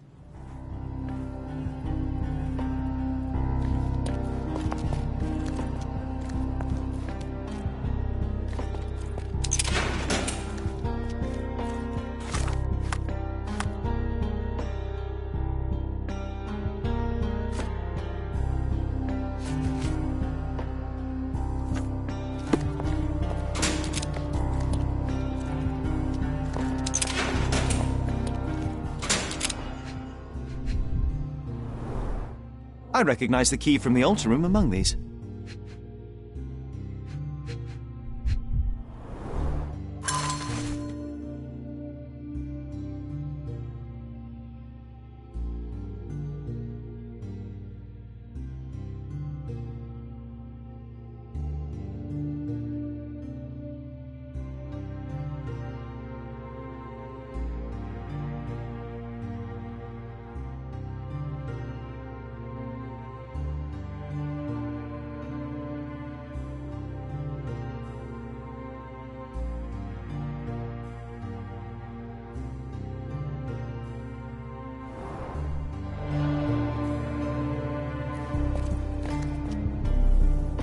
Mr. Pinchetti, a pleasure to meet you. I'm Sherlock Holmes. I'm helping Constable Oswald. I've already told him everything I know. I'm only a witness, sir. Everything's in my report. And I've read it. You forgot to mention that you hold the keys to the room where Fabio was found. I need only to find if the crime was intentional. But I need to return to my duties. I doubt the house will fall without you, Mr. Pinchetti. Just be still for a few seconds.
You are the majordomo of a rich mansion, and you seem barely able to afford decent clothing.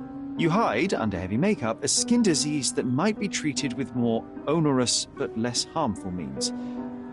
Do you have money troubles? I do not have a lot of means. The pay is below what you might expect. But you could easily change your job if your employer does not meet your elementary needs. One can change his employer, that is true. And the blood on your shoe, where does that come from? I don't actually know. Perhaps from a guest.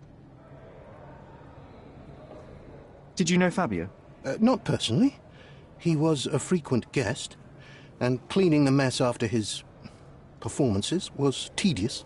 Mr. Manchios always had a role for him, and mainly the leading one. The parties were always Fabio-centric. And Batista? Was she as popular as her partner? Don't tell her I said this, but I do not think so. Mr. Manchios hired her only because Fabio refused to work without her. Mr. Manchios used to see her as a worker. She was tasked with entertaining the guests, unlike Fabio, who could pick and choose.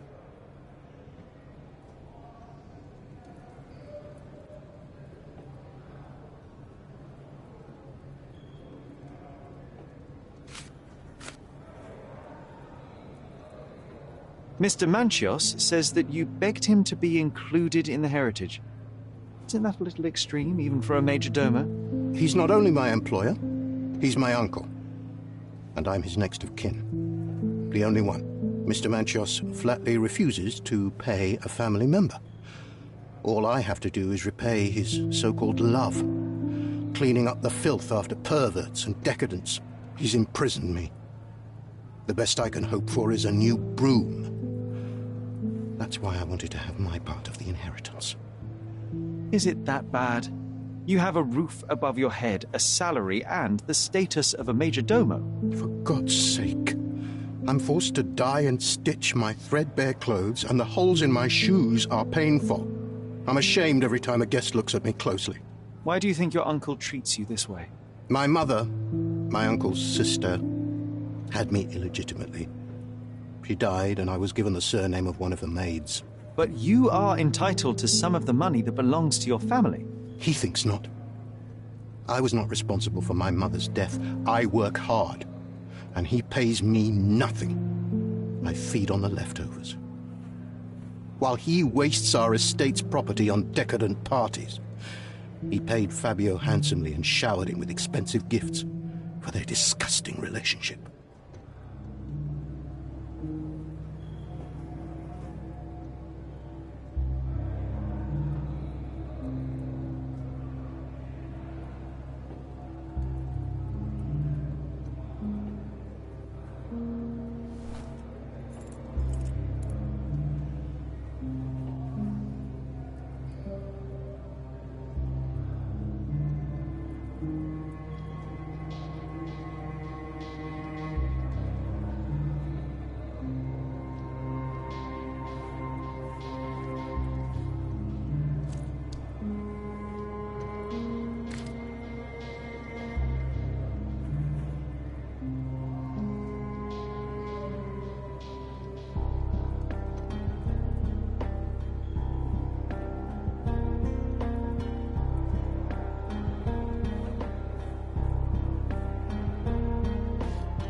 There is undeniable evidence that you were the original recipient of this letter.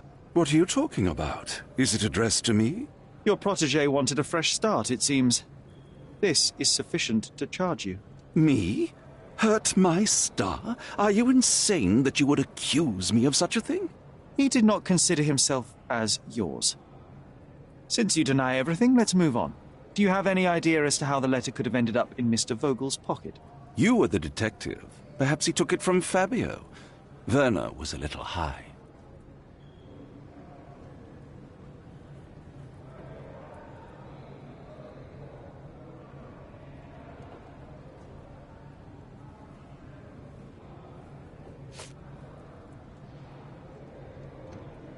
You'd better ask someone else.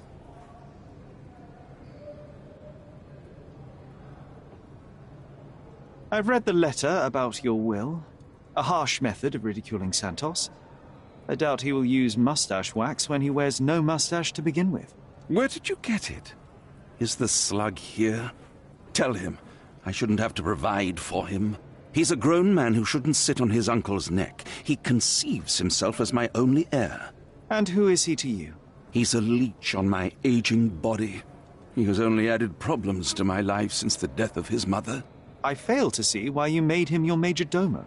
He needed to know his place, so I taught him.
I've no idea about that. Do you recognize this book? Could Matista have borrowed it from your library? She didn't ask me. How ungrateful.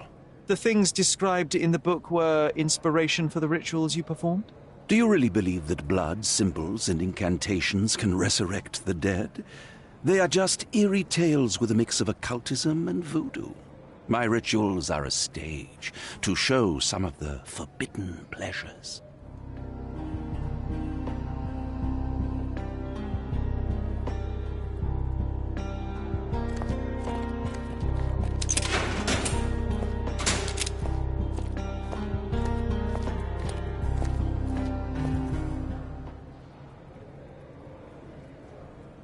I'm not supposed to know anything about this. I have reason to believe that the intended recipient of the incriminating letter may have been Kurt Manchios. Well, that makes sense. Too bad I can't remember how I came to possess it.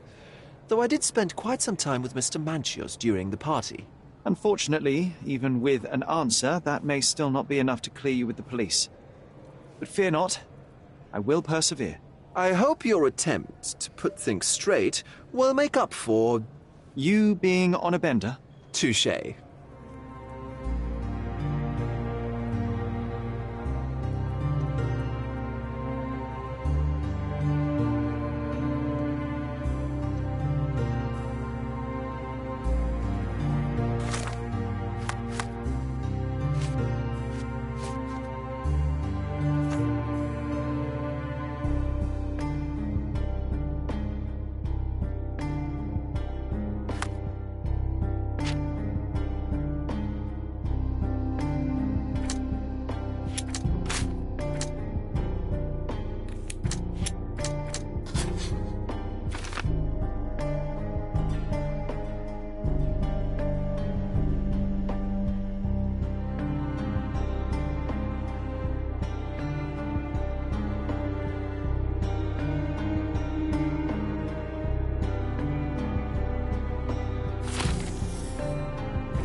Could Fabio have written this letter to Kurt Manchios? Oh. That could be. I never thought Mr. Manchios could make Fabio that angry, though. What do you mean? Well, Fabio wanted to disassociate from Mr. Manchios. Clients who are in love are both a blessing and a curse. But Fabio was here tonight. Money. In our line of work, we can't afford to turn down clients who pay as well as Kurt Manchios. Was Fabio afraid of Mr. Manchios? Not at all.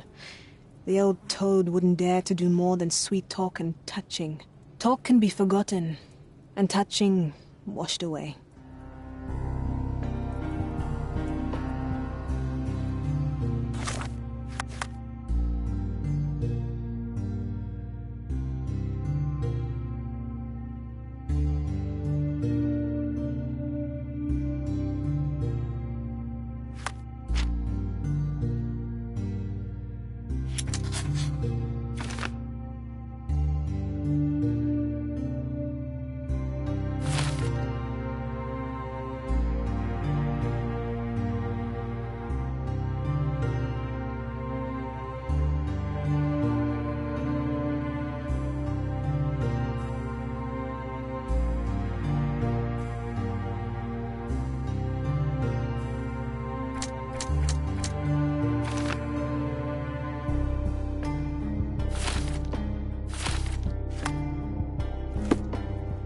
I know I can handle the news.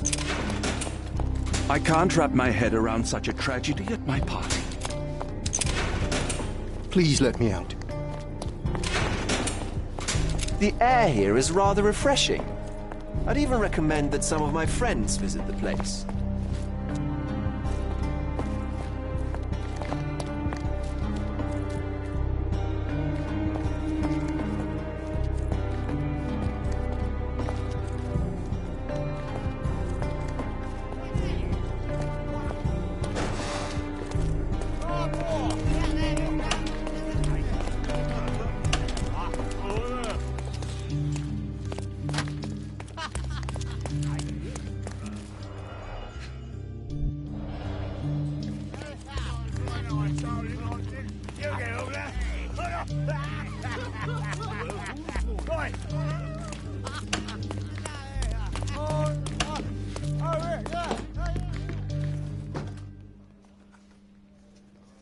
This letter proves nothing. Fabio wrote it to Mr. Manchios.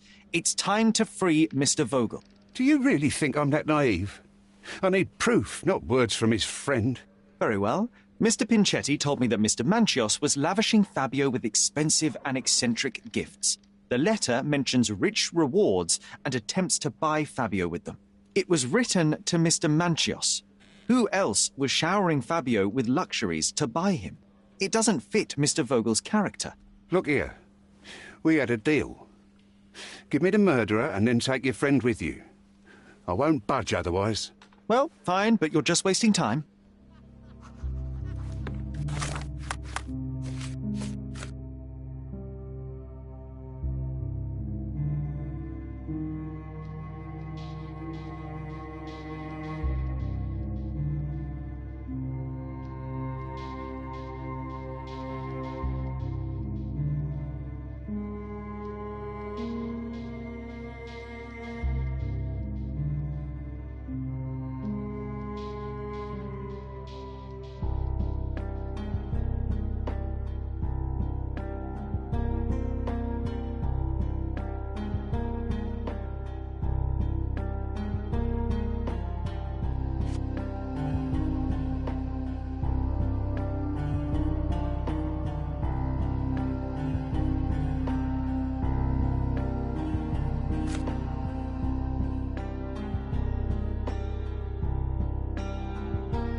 Continue our investigation while I look for the papers.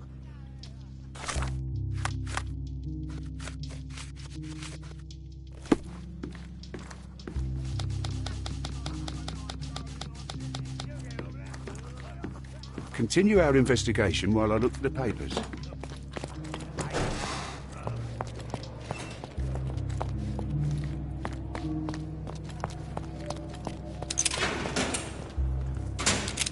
I know who killed Fabio. So I'm free to go, sir? Quite the opposite. I think it was you, Mr. Pinchetti. That is not possible. Allow me to explain.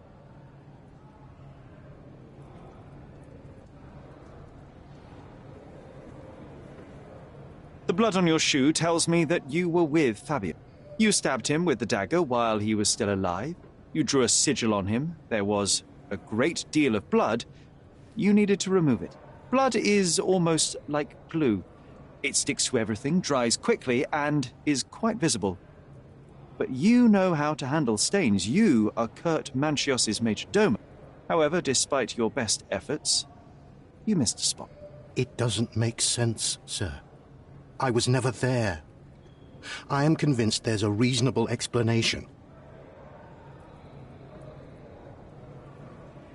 You staged this decadent ritual so you would not be suspected. After a short fight, you knocked Fabio unconscious. You locked the door and dragged the body to the altar. You wanted to set up someone acquainted with this masquerade. I don't have the nerve to kill or stage a murder. I can't even leave my uncle's house. You wanted to be rid of your dear uncle. I myself barely know him and already find him intolerable. You've worked for him for years. Santos, do this. Santos, do that. He doesn't pay you. He doesn't recognize your work. He doesn't see you as family. But you thought that heritage might be yours. Instead, all you'll ever receive is mustache wax. It is painful to witness such a situation. I cannot imagine how it must be for you. So, you decided to frame your uncle. Put the blame for Fabio's murder on him. That way, the heritage is yours, and you are free of him. Half of what you say is true. I'm in pain. I have had a hard time with my uncle, but I'm not a murderer. I can't even stand up to my uncle. How could I have killed Fabio? He did nothing to me. He was a source of your troubles too, though. Especially since Mr. Manchios treated him like a...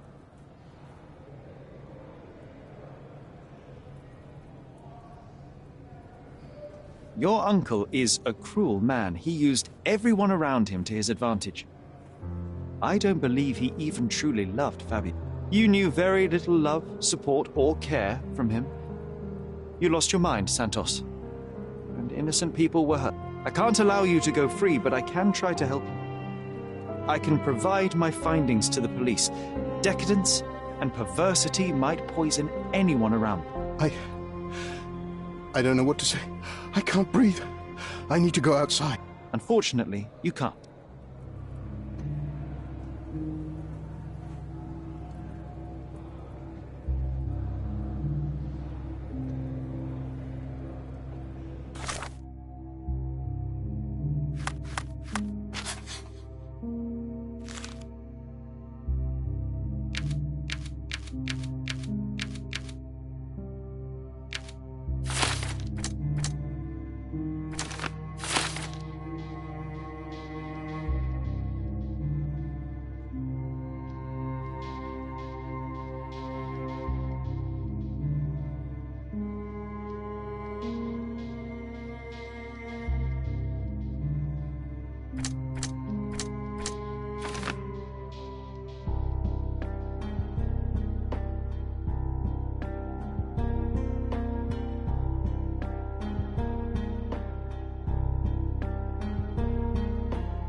I'd weep if I had any tears left at all.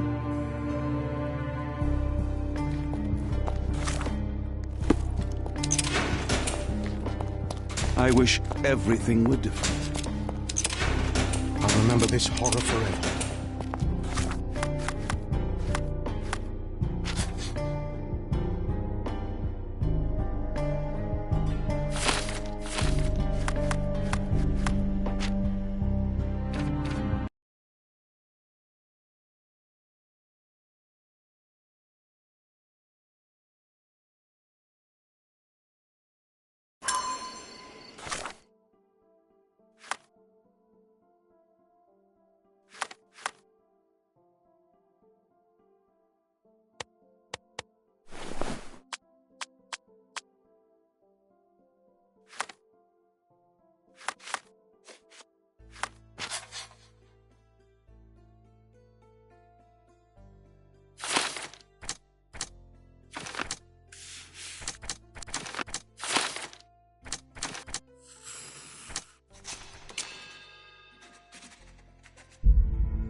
Matista, you killed Fabio during the ritual. What? No! I could never. Fabio was a rising star. Cordona already knew of him, and you were not as popular. Your duo was coming to an end. He would have left you, and you were afraid of that. Since you believe in your gift, you thought you could revive him after death. And that time, he would have stayed with you. That is not true. I was afraid of him leaving me, but I would never have hurt him. You knocked out Fabio with a bottle, you locked the door, and placed him on the altar. You cast spells and pushed a blade between his ribs. The blood from his wound was used to draw symbols across his body and the room itself. You wanted to use your gift to resurrect him, but he failed to wake up. So you cleaned yourself up and left the room, realizing the full scale of what you'd done. That's just wrong. I didn't do it. You didn't see what happened. Then tell me, what did happen? I don't know. I wasn't there. You weren't either. You were there when Fabio was killed. He fought for his life and inflicted those bruises on your body, but you knocked him out eventually. I was with the guests all the time. Manchios ordered me.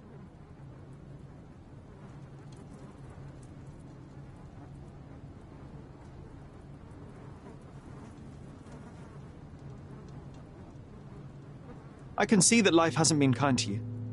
Since childhood, you have been used and abused. The guests at the Manchios mansion are not that different. And even if you think you are in control, such a life takes a heavy toll regardless.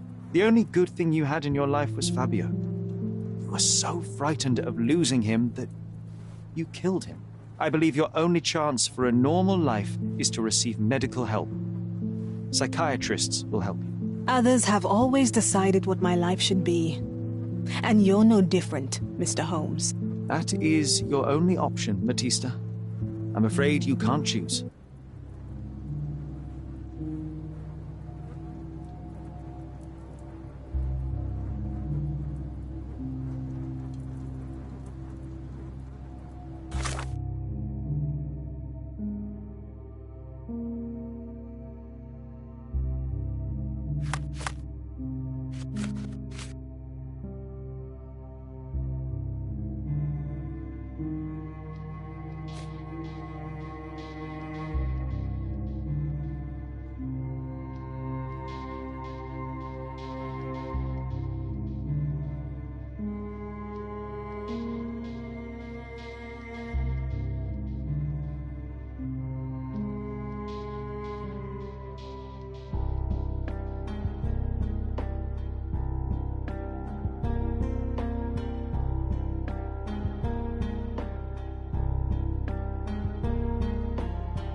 The murder of Fabio did not have a ritual purpose, Mr. Manchios. It was staged by a man who wished to distract the investigation. That might be true. That poor girl Matista wouldn't dare to kill the only man who cared for her. So, Santos. Mr. Pinchetti snatched at the chance to solve his problems. Ungrateful little scum. Will he be executed? But what for? He informed the police as to the crime, that was all. He couldn't stage the ritual, but he found the body, I believe. I can't believe it. Why did Werner do it? Mr. Vogel. He had no reason, and he won't be a scapegoat as you plan. You put Fabio's letter in his pocket when he was intoxicated, didn't you? You can't be serious. We can very often deduce someone's life by their shoes or their fingernails. You are a meticulous person, but this murder was fairly traumatic and filthy. After you stabbed Fabio, you were covered in blood. You panicked and neglected to rinse the soap from under your fingernails. The devil is in the details, Mr. Manchios. Nonsense. I missed it simply because of the busy schedule of the party. Of course, a staged murder was certainly not planned. You're at the twilight of your life. You have no partner, you have no children. You had feelings, however, for one man. That was Fabio. You loved him. That is, you wished to own him with money and gifts. But he was also a free mind, was he not? He turned his back on you. Quite unjust. Love, so cruel and painful, and Fabio, with his words and deeds, made you feel the more wretched. So you killed him. You must surely perceive that my sensitive nature wouldn't allow me to hurt anyone. You staged the murder as a satanic ritual. It was easy for you, since you were the one who wrote the scenarios for the parties. It was your way of avoiding suspicion. A respectable man in his 60s, early 60s, who hosts the cream of Cordona society, cannot possibly be a murderer. But the guests who behave like animals in his mansion, of course, one of them could have killed Fabio. I did oversee a few of the rituals, but I did not stage Fabio's death.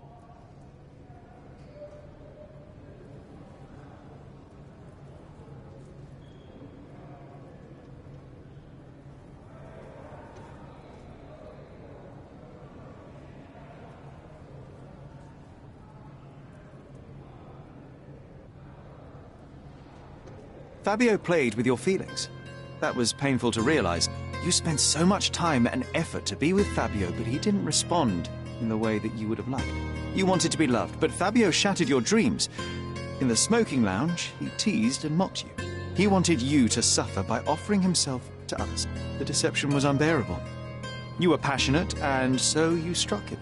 Once you understood your mistake, it was too late. You were afraid, so you staged the ritual. With such a story, you might be sentenced to a few years. It might clean your conscience, and soon the case will be forgotten. No.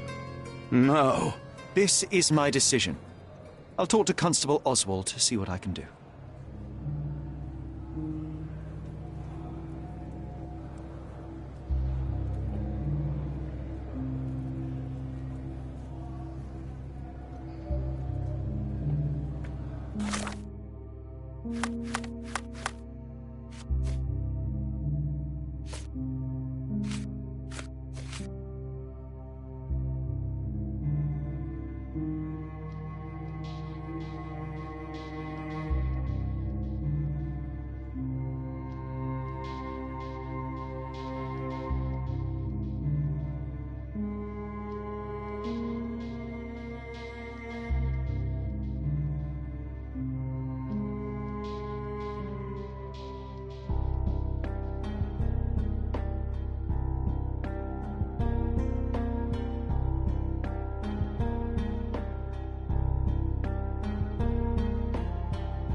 Matista, you killed Fabio during the ritual. What? No! I could never.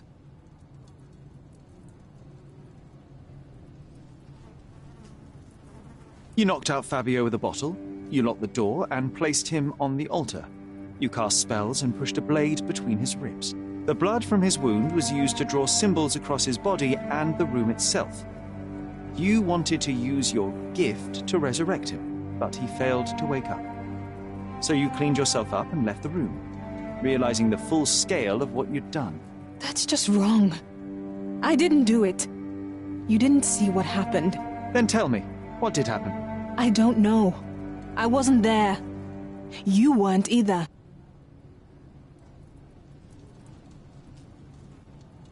Fabio was a rising star. Cordona already knew of him, and you were not as popular. Your duo was coming to an end. He would have left you, and you were afraid of that. Since you believe in your gift, you thought you could revive him after death. And that time, he would have stayed with you. That is not true. I was afraid of him leaving me, but I would never have hurt him. You were there when Fabio was killed. He fought for his life and inflicted those bruises on your body, but you knocked him out eventually. I was with the guests all the time. Manchios ordered me.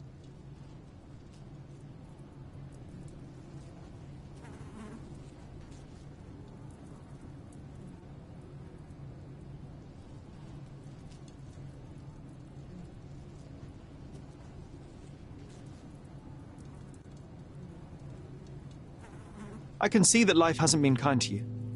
Since childhood, you have been used and abused.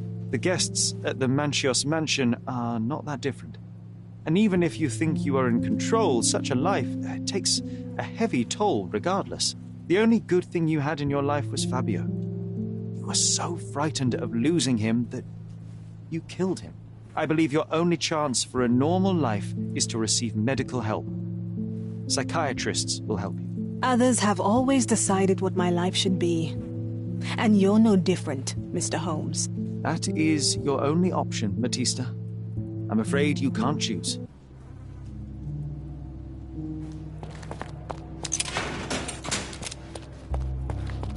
Are you done yet? Can I leave?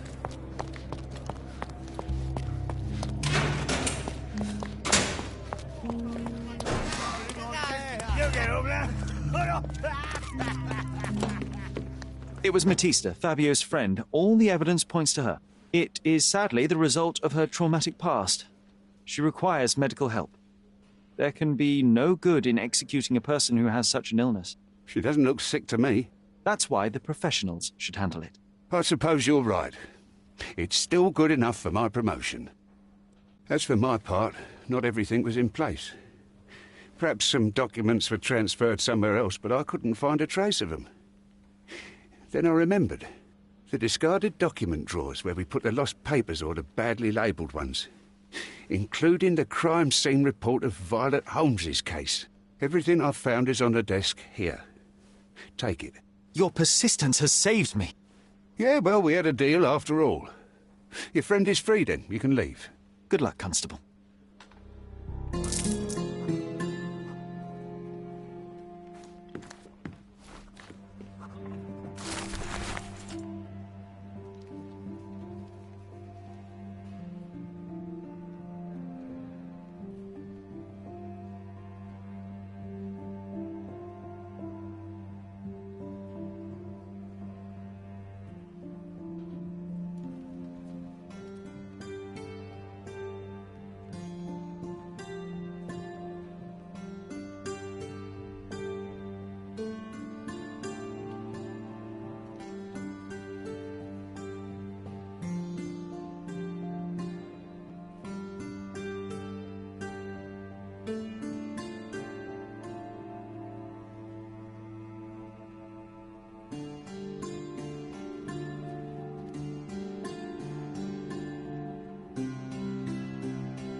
garden.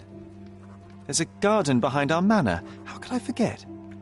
That's where it all happened, where it all went wrong. Sherry, it looks like you've almost found what you wanted.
Oh, you did it, Sherlock! The case is closed and all rewards belong to the winner.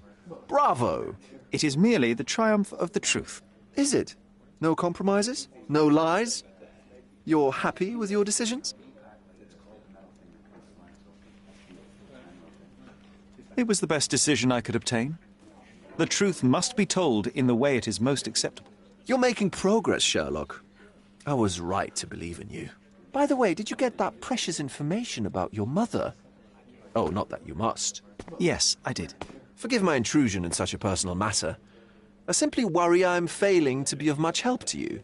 Actually, you were. For some reason, all the archives on the case had disappeared. This was a rare opportunity to obtain the impossible. Outrageous. Perhaps someone found the truth unpleasant. Society usually rejects those who speak with too much honesty, doesn't it? A comfortable lie is often preferred to an uncomfortable truth. Still, I believe that the latter should prevail, and I cannot remain silent. That's quixotism at its best. Your mere truth cannot defeat institutions, systems, and power. Etiquette, religion, marriage, they're all lies told to preserve connections, love, and sanity, and it's all corruptible. Lies destroy human dignity. How could you make a free decision without any knowledge of the truth? Are we really free to decide anything in this world, Sherlock?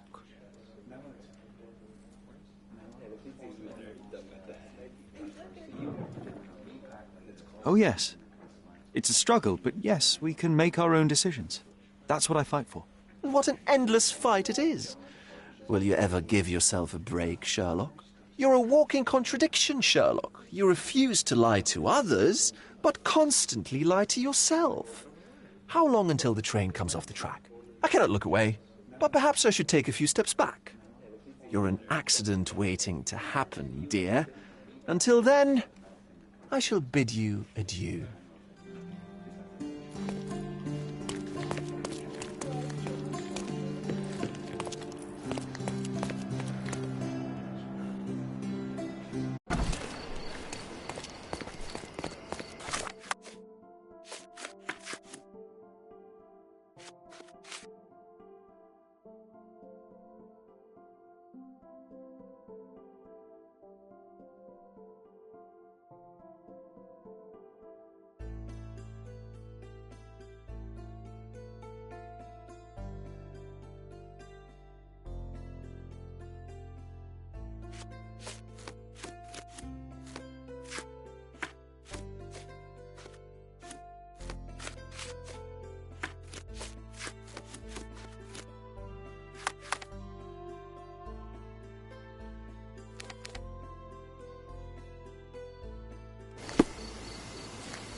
Sherry, please listen to me. Sherry. John, I always listen to you. You don't have to do this. You don't have to go through. I don't know what is beyond this door, but I can feel it. Buzzing, angry, like a fly at the window. I know. I can sense it too. You locked away this memory for a reason. There is only pain here. Pain? And truth? You do not need to suffer either. There is so much more we can do on Cordona, so many others we can help. There is no coming back from this.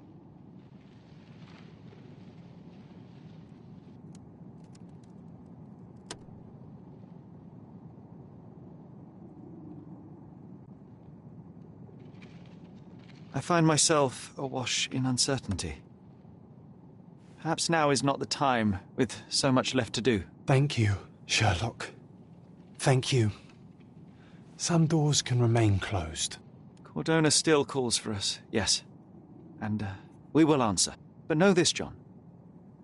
One way or another, we will find ourselves back in front of this door, unable to avoid the truth any longer.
You don't have to do this. You don't have to go through. There is no coming back from this. Please. John, my anima, my brother, there is nothing more important in this moment than this truth. I know you fear for me, but my path was set long ago. I can no more step off it than I can ask the avalanche to roll back uphill. Just... please be careful, Sherry. I love you. Quite. Come on. We'll go together.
Why didn't I remember we had such a big garden?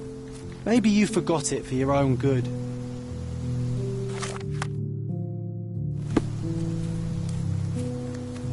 That's the descendant of a tree your father planted in London, correct? Indeed, we planted the sprout here, and for a while it grew happily. Alas, it seems without us here to care for it, it didn't survive.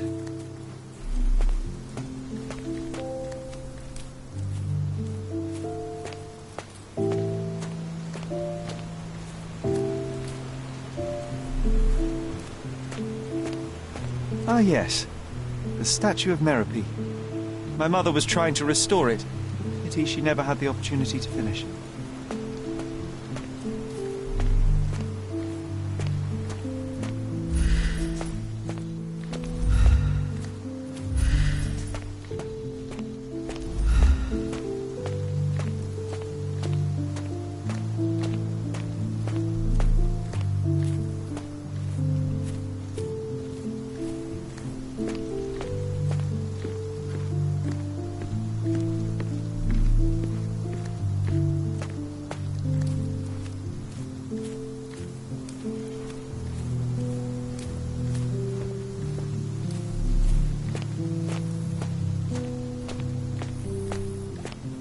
Is that the raft we made together, John? Looks more like a pile of rotten planks now.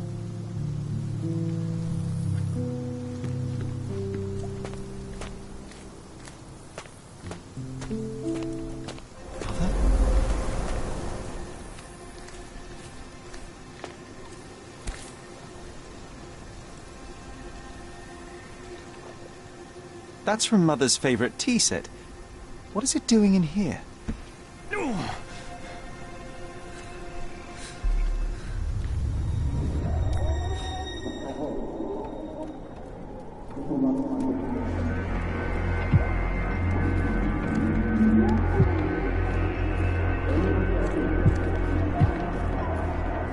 Come here, Sherry. Hurry!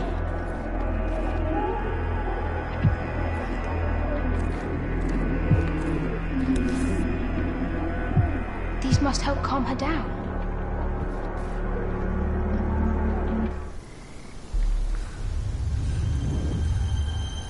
What are you thinking about? Is everything all right?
What are you thinking about? Is everything all right?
What are you thinking about?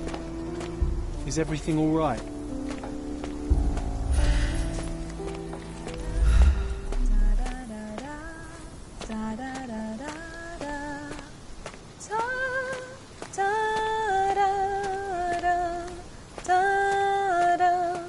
Don't go, Mother, wait!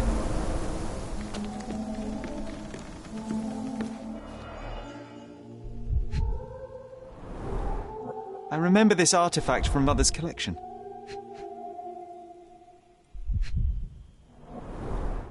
Mother's work journal. I liked poring over the detailed pages and reading about my parents' collection.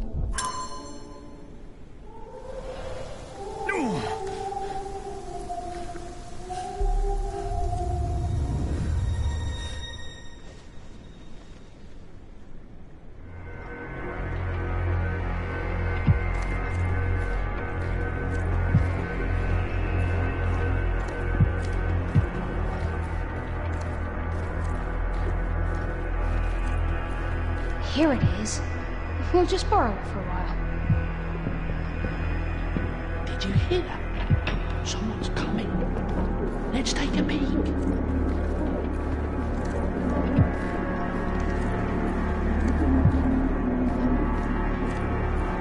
You call this progress? Charlotte, amateur. I'm not letting you anywhere near my mother again. Any result is progress, even if it is a worsening of her condition. It informs my... No. I have made my decision. She must be sent to a legitimate medical facility. I will not let her hurt Sherlock. What? Master Holmes, you do not understand. That will be all. I expect you to have left the house by week's end.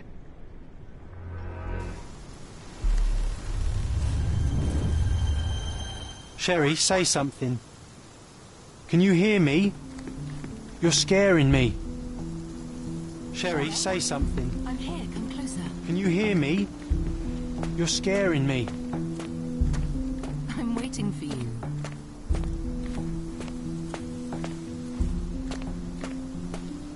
Sherlock, I'm here, come closer.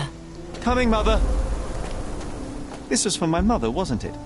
I remember how we came to the garden for a breath of fresh air.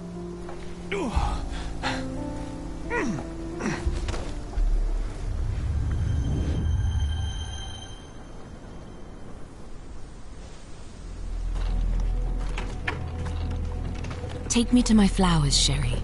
They must already be in bloom. As you wish, Mum. I bet you missed the fresh air, didn't you? Terribly. The sun is far brighter than I remember.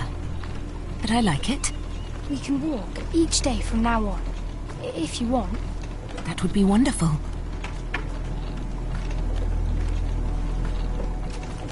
Just look at them. The stars of the earth. Even the sky must be jealous of their beauty. Indeed.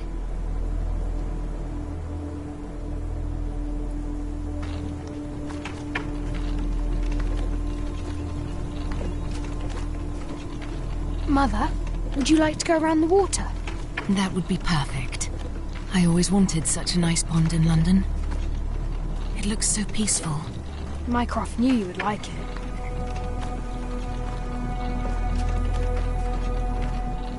We should put some fish in it, don't you think? How about some carp? That's a nice idea.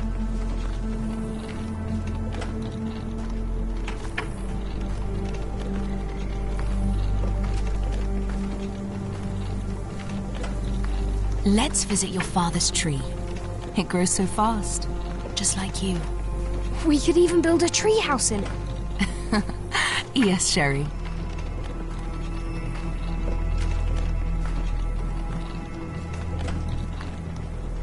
Speaking of your father, could you call him out, please? Mom! I'm sorry. He passed away.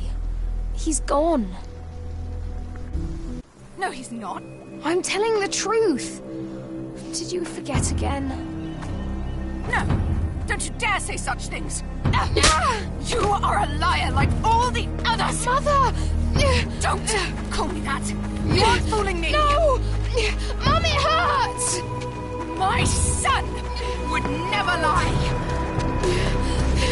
Mum, stop! Who are you? Reveal yourself! Please, stop! It's me, Sherlock! You are not my Sherry! Give me my stuff, I can't stop you!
Sherlock.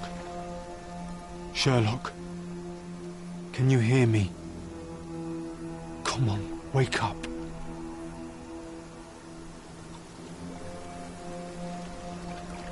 Get off me. Sherry. You knew, and more than that, you hid it from me. You couldn't bear the truth, Sherlock, so I shouldered it for you. I took your pain, your horror. Otto Richter murdered my mother, and Mycroft covered it up. Whisked me away from this place, buried me in schoolwork, and left the past to rot. And you needed a way to cope, so I helped. You were a lie, John, a fiction, a crutch. No, I was a friend. Sherlock, please. Sherlock? What? Are you okay? I don't know. I told you not to come, Sherlock. Where is he? Who? Your friend, John. He's beside you.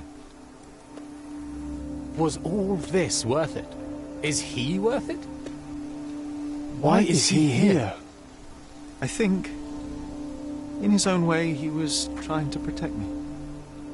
A truth I couldn't bear. But now I must face it.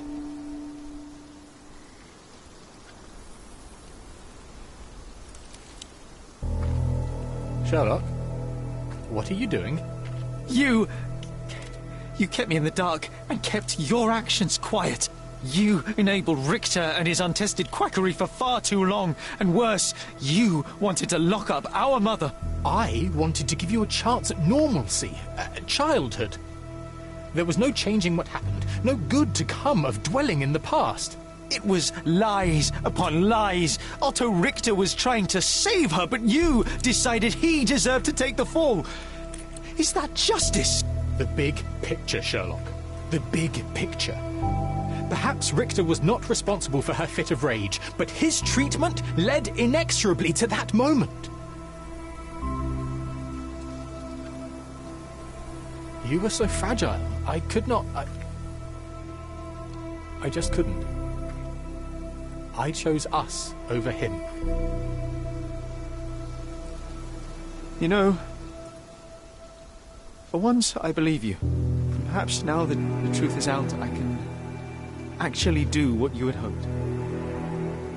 Leave it all in the past. Good. You have your whole life ahead of you, Sherlock. It is time you got on with it.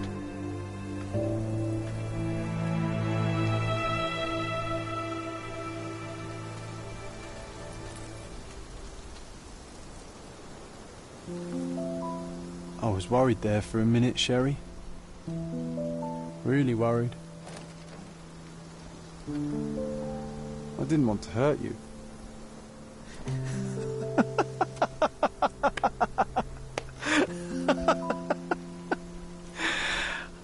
What's so funny? I am talking to myself, John. I think I was hurt regardless. But we made a good team, eh? Explored every inch of this place together. Helped a lot of people. Terrorised a few too, I suppose. I think I may go so far as to say, Sherry, that I have not lived wholly in vain. So that's it. It's over. You've opened every door, Sherry. Faced the past you locked away. You don't need me anymore. I know. I will miss you all the same. I don't want you to go.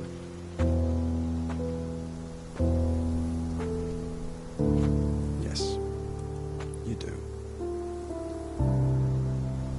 Goodbye, John.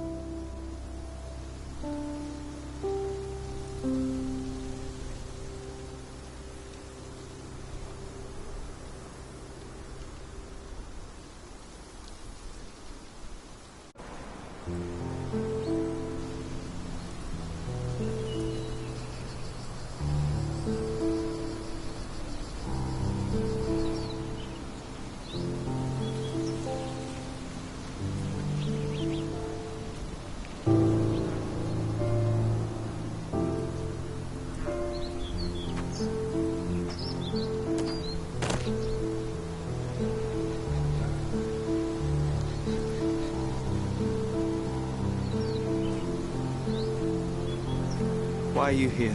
Closure, I suppose. And to help a friend. You and I are not friends. In a race between the thawing of the ice caps and our friendship, I would buy a boat. Ha! Is that right? I can see it now. I know what you did. What did I do? You needled me. From the moment we met, you were searching for weakness. You pushed me to pursue the truth about my mother. You questioned everything I did, everything I believed, to break me. To blur truth and fiction, reality, morality. A saboteur in silk. Was it vengeance, Werner? Or do you prefer Klaus? Excuse me? You are Klaus Richter, Otto's younger brother. Do you hold me responsible for his end? Ha! There was no love lost between me and my brother. I am sure you can relate. Otto was merely the gravity that pulled me into your orbit. Or you into mine. Once I met you, I could not keep away. Why? What reason do you have for all this? To help you. You're lying. To show you that you were wrong. More lies. I know you now, Werner. Try again. To see what had happened. Or is that yet another untruth? Does it matter? Take your pick. Who cares? You're my masterpiece. I turned Sisyphus into Ozymandias. You could not see the futility of your quest until I helped you to let go of the rock. And now, nothing beside remains. I remain. Despite you, and to spite you. It is a matter of will and power now. Will you overcome this, or shall you decay? Oh, on that note, I brought you something. I want nothing more from you. When one wants for nothing, Sherlock, the best thing to get them is something personal. So, here you are. Now, please excuse me, but the gallery calls. I'm already conceiving my next project.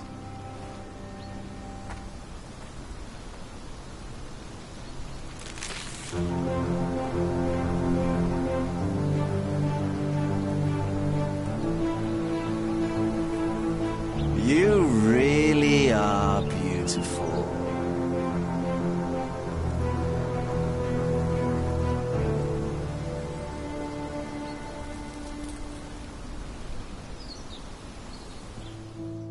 My brother returned to London soon after our disagreement.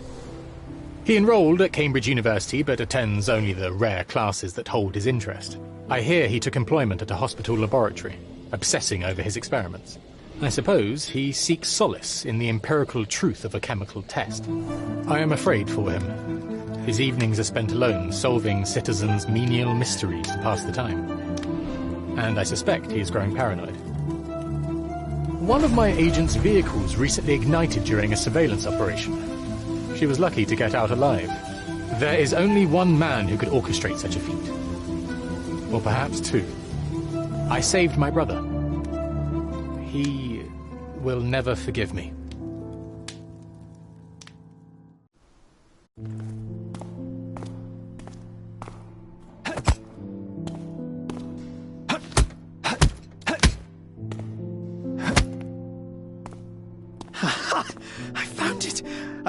I found it! And what is that?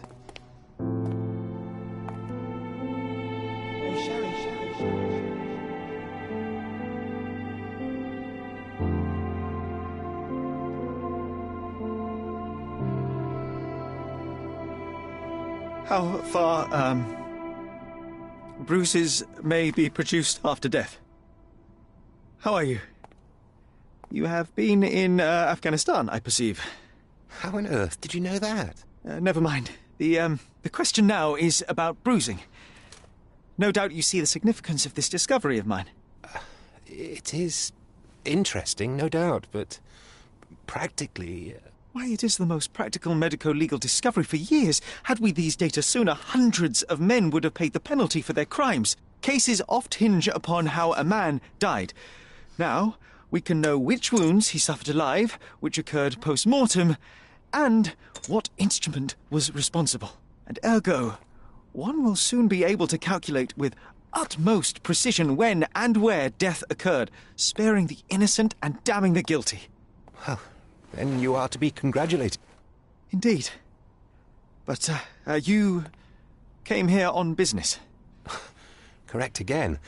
I am looking for someone with whom to take diggings, and heard you were complaining that you could get no one to go halves with you. I have my eye on a suite in Baker Street, which would suit us down to the ground.